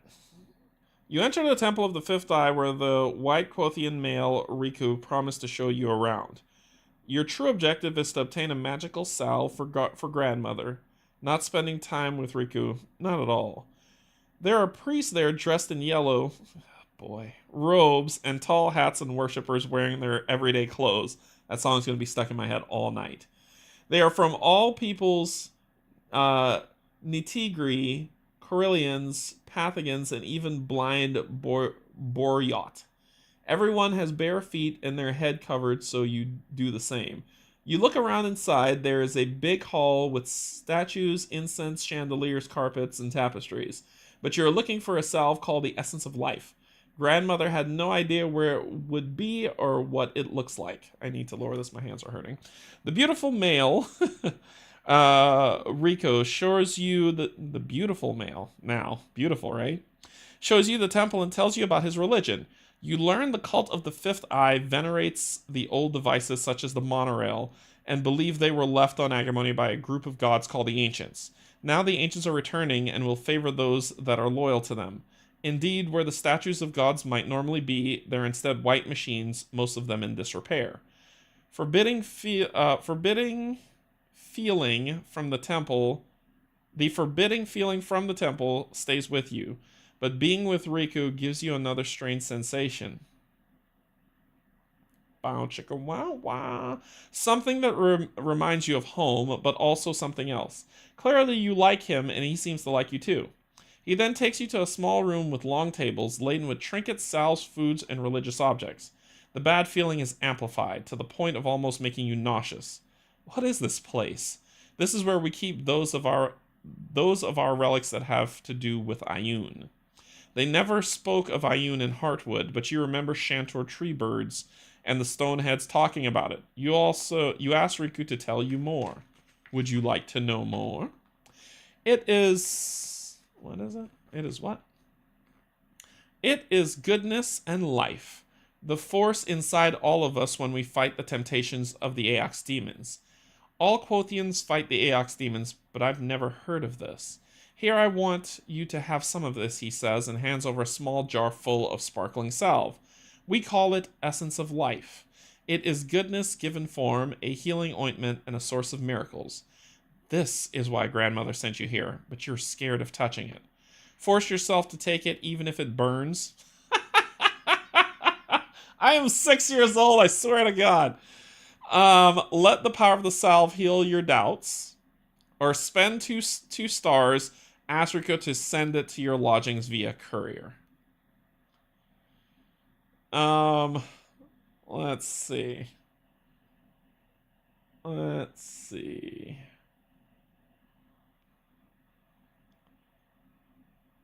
Let the power of the salve heal your doubts.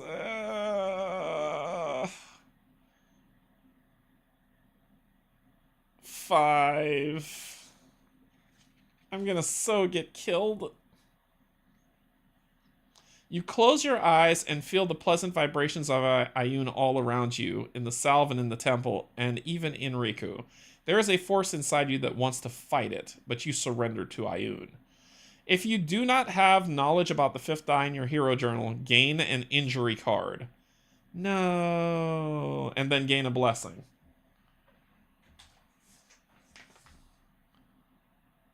I do have knowledge of the Fifth Eye. Boom! Boom! Knowledge of the Fifth Eye is one thing I did have. So, I do not... If you do not have it, gain an injury. I do have it, and I will gain a blessing. Yeah, buddy. Ooh, and I hurt my neck. Let's see. Let's gain a blessing, my friend. Blessing...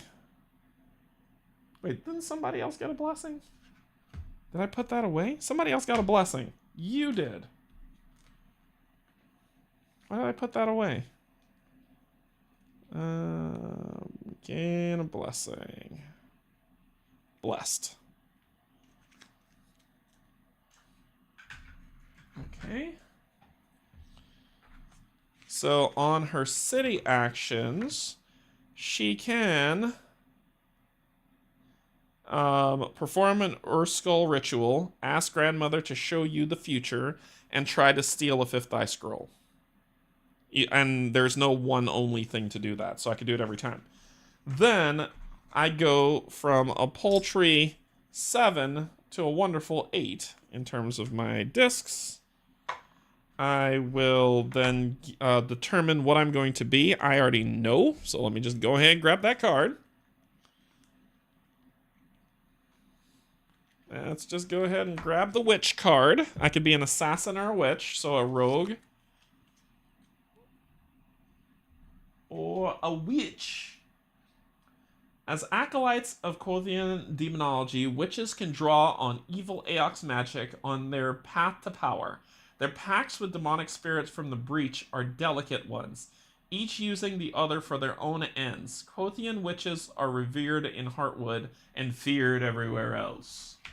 And we gain some fun stuff. So what's our fun stuff that we gain?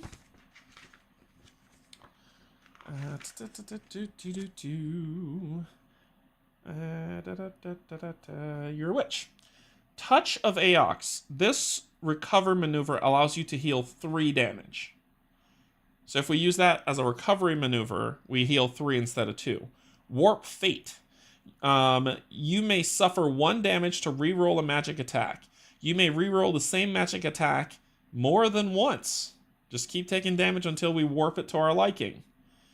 Blood Bond. If you have 4 or more stamina chips that are wound side up, gain 1 extra success on each magic attack. What? Dark Pack. For each one of those symbols that you see,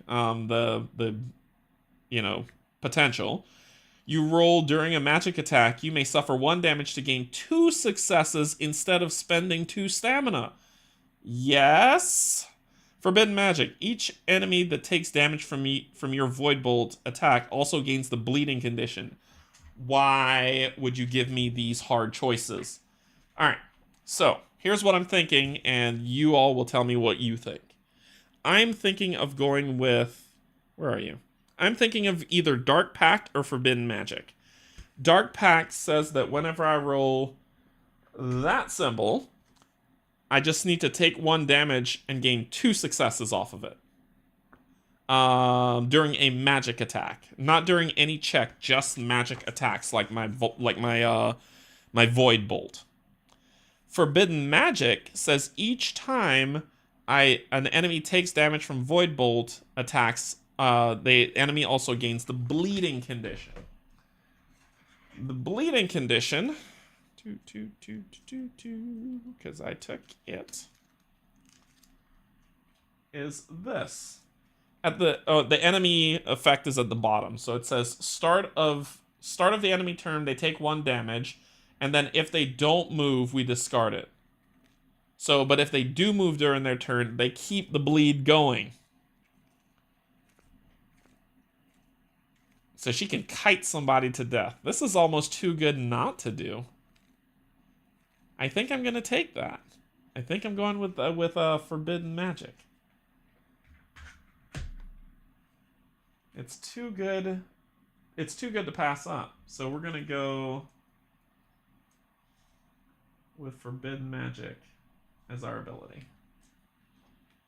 And I'll gain the sticker to put on there, but Forbidden Magic is what we're going with. Then we get to upgrade. I think it's these 3, right? Witch, Assassin, level 2. So let's take a look at our stuff. So we've got our level 2 and our Witch level 2,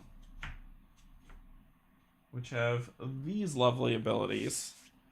Shadow Tentacles. I've seen that. It doesn't end well for anybody. So let's talk about what that is. Vania level 2. Bounding Charge. Spend 2 stamina. Make a melee attack using 2 dice. You may jump to either before or after this attack. Cool. And then we've got Shadow Tentacles. Spend 3 stamina. Make an Area 1 magic attack using 2 dice. So an AoE blast or a bounding charge.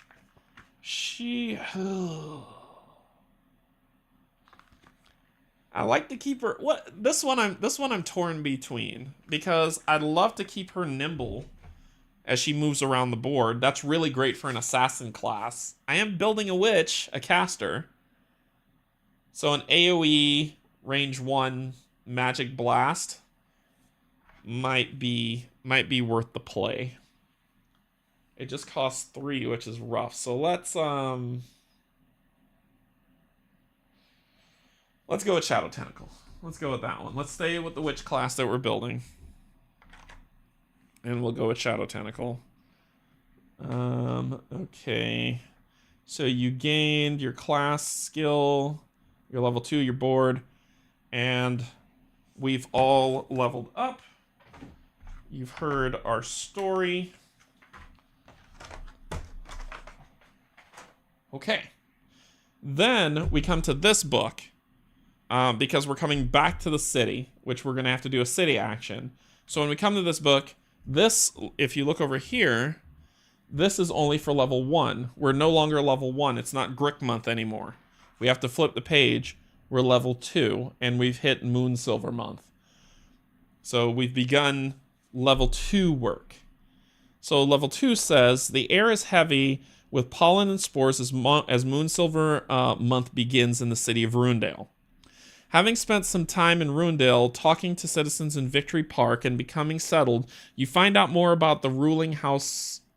Oh, I gotta use my pen to keep track. The ruling house Gramask.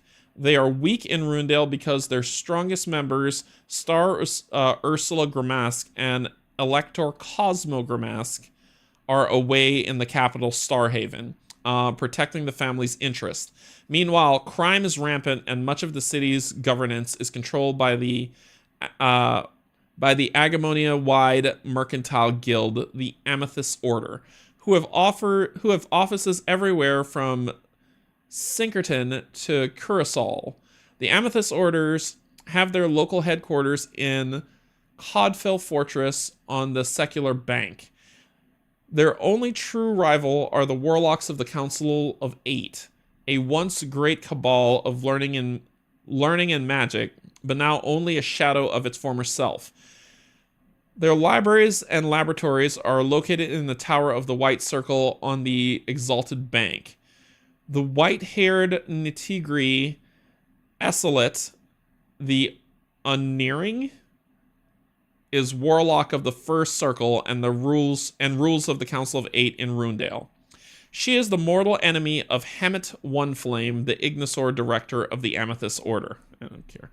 The Exalted Bank also houses several temples and churches. Among the more surprising venues, there are the Pit, a villainous hive of scum and villainy, which caters to all possible vices, and Ribo's Reliquary. Ribo is the only Zynox in Rundale and purveyor of magical potions and artifacts. The third part of Rundale is the Northgate District, a derelict ruin which has become a crime-addled shantytown. Most of its inhabitants are beggars, criminals, addicts, and orphans.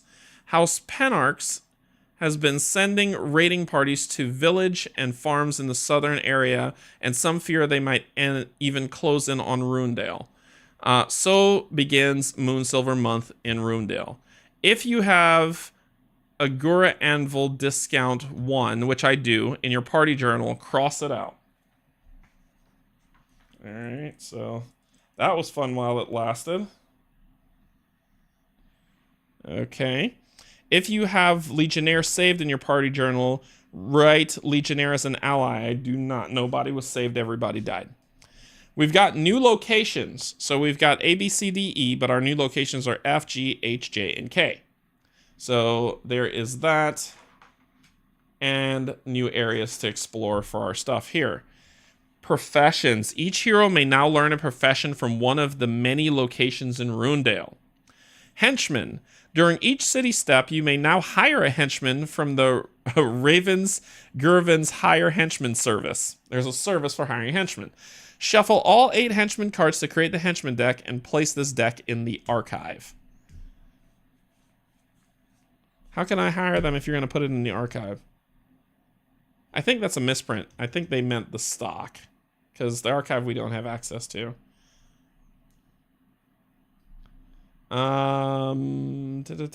So we've got the Ravenous Gurven. So if you have Legionnaire as an ally, I do not. If you have Birdie stored, no. So we can rent a room. Service gambling. Some of the locals invite you to play King of Thieves for money. If you wish to learn how to play King of Thieves, read 008. There's a lot of stuff to do here. Hire henchmen. So we can do that. It looks like it costs 10 stars to hire a henchman. There's we can learn a profession. If we do that, it costs a city action plus 5 gold to learn the streetwise profession. And I could show you that in a little. And we unlock a new quest when we start doing this. So new quest to happen here, which we need to unlock. We've got the Angler's Pier, which has our backpacks, our equipment shop. Now, if you work on the docks, like Tommy, you'll gain 2 stars, and you can fish like we did before, so nothing's changed there. We've got the Round Market. Now, instead of just selling Star Lotuses and Blight Caps, they sell Togsbane tokens and Void Bloom tokens. We've got service skills and curiosity, so if you spend 5, you'll gain some silk. And a new quest pops up here if we come here.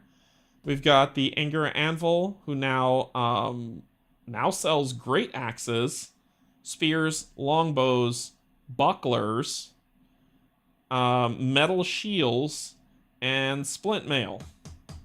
We might check that out. They also have a service that they can supply. So if we do a Fletcher, we'll gain some item cards, which is a keen eye arrow or a flame arrow, which we can take a look at. And then we got the Temple of the Fifth Eye. So new services, we can buy scrolls from them now, and there's a scroll of minor healing. Yeah. Services to heal. Yeah, it's like a D&D handbook. Services to heal, services to discard injury. A new Disciples boon. So 10, paying 10 stars. Gain 1 stamina chip from your hero, for your hero until the end of the next scenario. Each hero may only gain the boon once during each city step. And they should probably put it as a city action too. A new profession doing inscriptions that we can learn. And a new scenario pops up for us to play. Oh, we're not done yet, my friends. No. We've got all these new areas that have opened up. We've got Ribos Reliquaries that sells potions. And we can learn alchemy as a profession, which I will be doing. We've got the Cadil Fortress, which has its services is refining and smithing. So we can basically take scrap or the things I've been holding on to and refine them into metal. Right? So that's Lanium ore, so we can spend basically 2 stars plus Lanium ore tokens to gain a bar. And then we have the Fortress Vault. Spend 1 star to stash an item. It remains stashed until you retrieve it, so it's never lost. But we can start, basically, we could do a mineral service, so spend 2 to gain those ores so we can turn them into bars. They also do rune smithing, which is another profession that I will be learning. And there's a quest that goes along with that. You can gain some runes for what's on there. Then, oh, we're not done yet. No. Then we have the Tower of the White Circle, where we can do some transmuting, do some arcane workmanship here for to gain some arcane things that we can add to our weapons, a profession for enchanting, and a new quest. We've got the Pit. So in the Pit, there's the Black Market. To use this service, 1 hero must spend 1 star to make a willpower test of 5. If they get these symbols, is +2, and if you have streetwise, is +1. See where I'm going with this?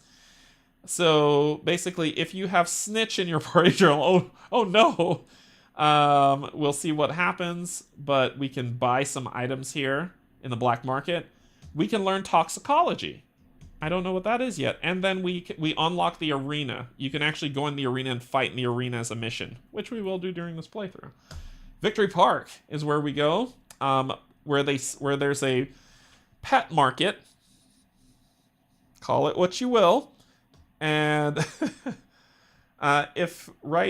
basically we can get a fat moncoon, a grick, or a lawa. There's pet training. So training beasts. When you train a pet, flip the pet card over to its trained side until the start of the next city step. And if you spend, you could train a grick or a lawa. And then there is pet training that you can do as a profession to learn. I think that's it. That's the level 2s. Yeah, these are level 3s. So there is a lot to do in town. Now the town phase becomes really interesting. And remember, you only get 2 town actions. So you could do anything in the city, but your learning a profession takes a city action. And we still have to deal with whatever the city has to offer, as well as do a city event. Then we can get into learning professions. So I was going to save that for next time, where we stop here that we leveled up, which was pretty freaking fantastic. We didn't find anything out of these. What was left in here? There was 2 cards left. There was the collapsed floor that I saved from, and then there was a pedestal of strength.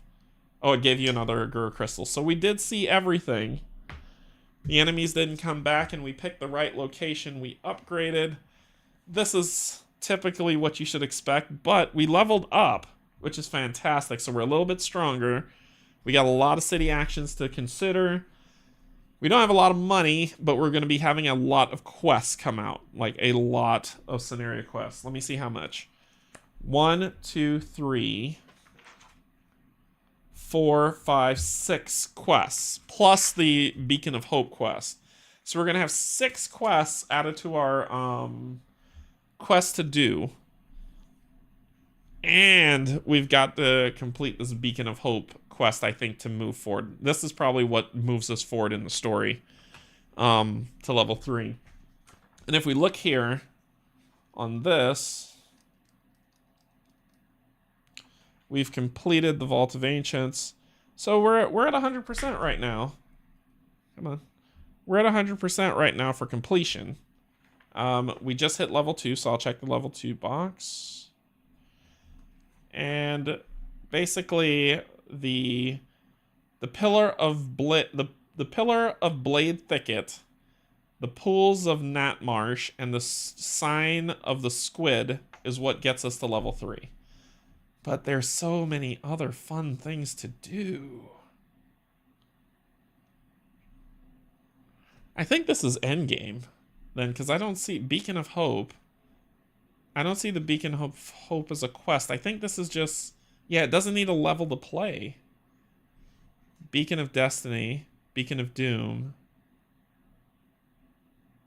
Beacon of Hope. It's a level 3 quest. There it is. So we'll have to be level 3 when we get this to be able to take it on.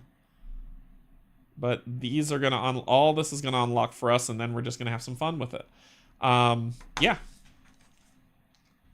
There's a lot that just unlocked in this game. Like, the game really just opened up for us as soon as we hit level 2. Wow. Wow. I need to think about, in terms of professions for people who are curious, and I'll show you that before we go for the evening. In terms of professions, these are the professions. I don't want to show that. Yeah, those are professions. So I'll put that back in here. These are the professions that you can learn, right? They have the profession symbol on the back. And each person can only learn one profession, right? So if we want to look at kind of what the profession is,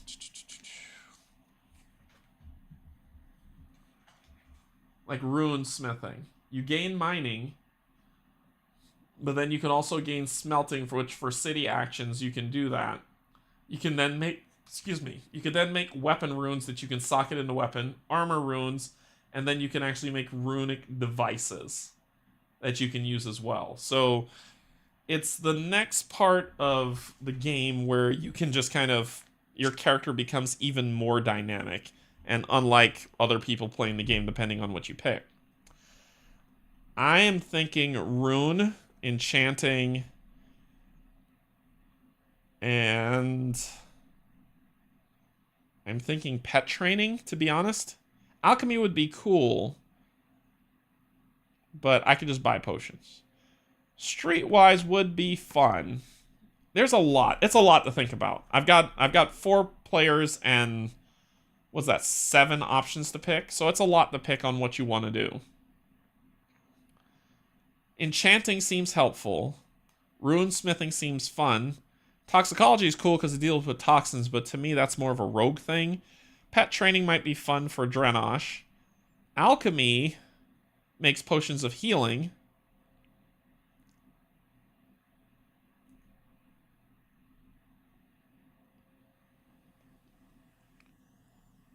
Streetwise helps us to where we don't have to stay in a hotel. And pickpocket is cool. And then we got inscriptions for making scrolls. I might skip that. So I'm down to these ones to do. And that's going to be what I look at. Anyway, I'll decide. And when we come back, we'll take a look and see how this stuff sets up. But so far, I mean, the game's going pretty well. We're doing pretty solid. I've made my witch, my pyroblade, and my paladin really well built out. So yeah, this is how your game should look. A total mess. I'm assuming someone at some point on Etsy, or if they built, or if the developers of this game do a second printing, they'll help with this madness, and we'll see how it goes. So let's head back up to the top. Alright, well that's gonna do it for tonight for our playthrough of Agemonia. We leveled up. I showed you a lot today, even though the mission was short. We leveled up, we read more story, more lore, we gained new abilities, we unlocked level 2 in the city so we can see what that stuff looks like. And we did some good stuff. So yeah, fun stuff. As you said, C-Mitch, fun stuff. So hopefully you enjoyed this playthrough. I'm going to go try to see if I can get the voice narration stuff back working so that we can go through it, because it's driving me nuts. And we'll see where it goes from there. Yeah, it's going to be good. But thank you so much, everybody. What's coming up on the channel? Thursday is going to be Aeon's End on TTS with Pac-Man, so he's back, and we're going to play some Aeon's End. Friday, no D&D because Barrett's out of town. Saturday, I'm going to try to drop another VOD. And Sunday is back to Arkham with Kate and Cynthia. And then next week, Tuesday, we're going into 7th Citadel, and we'll start playing the, we'll start the drums of whatever it's called. It's over there somewhere. But we'll start up the main scenario to go through what that is. And then the following Tuesday, we'll be back for more Agemonia. But I am looking to take some time off coming up, so when I do take that time off, we'll have a week of Citadel and Agemonia going at the same time, so I'll be fun. Alright, everybody, thank you so much for joining me. Thank you, patrons, YouTube subscribers, and if you're neither, just coming in to hang out, thank you as well. Just know I love you, and there's absolutely nothing you can do about it. Bye, everybody.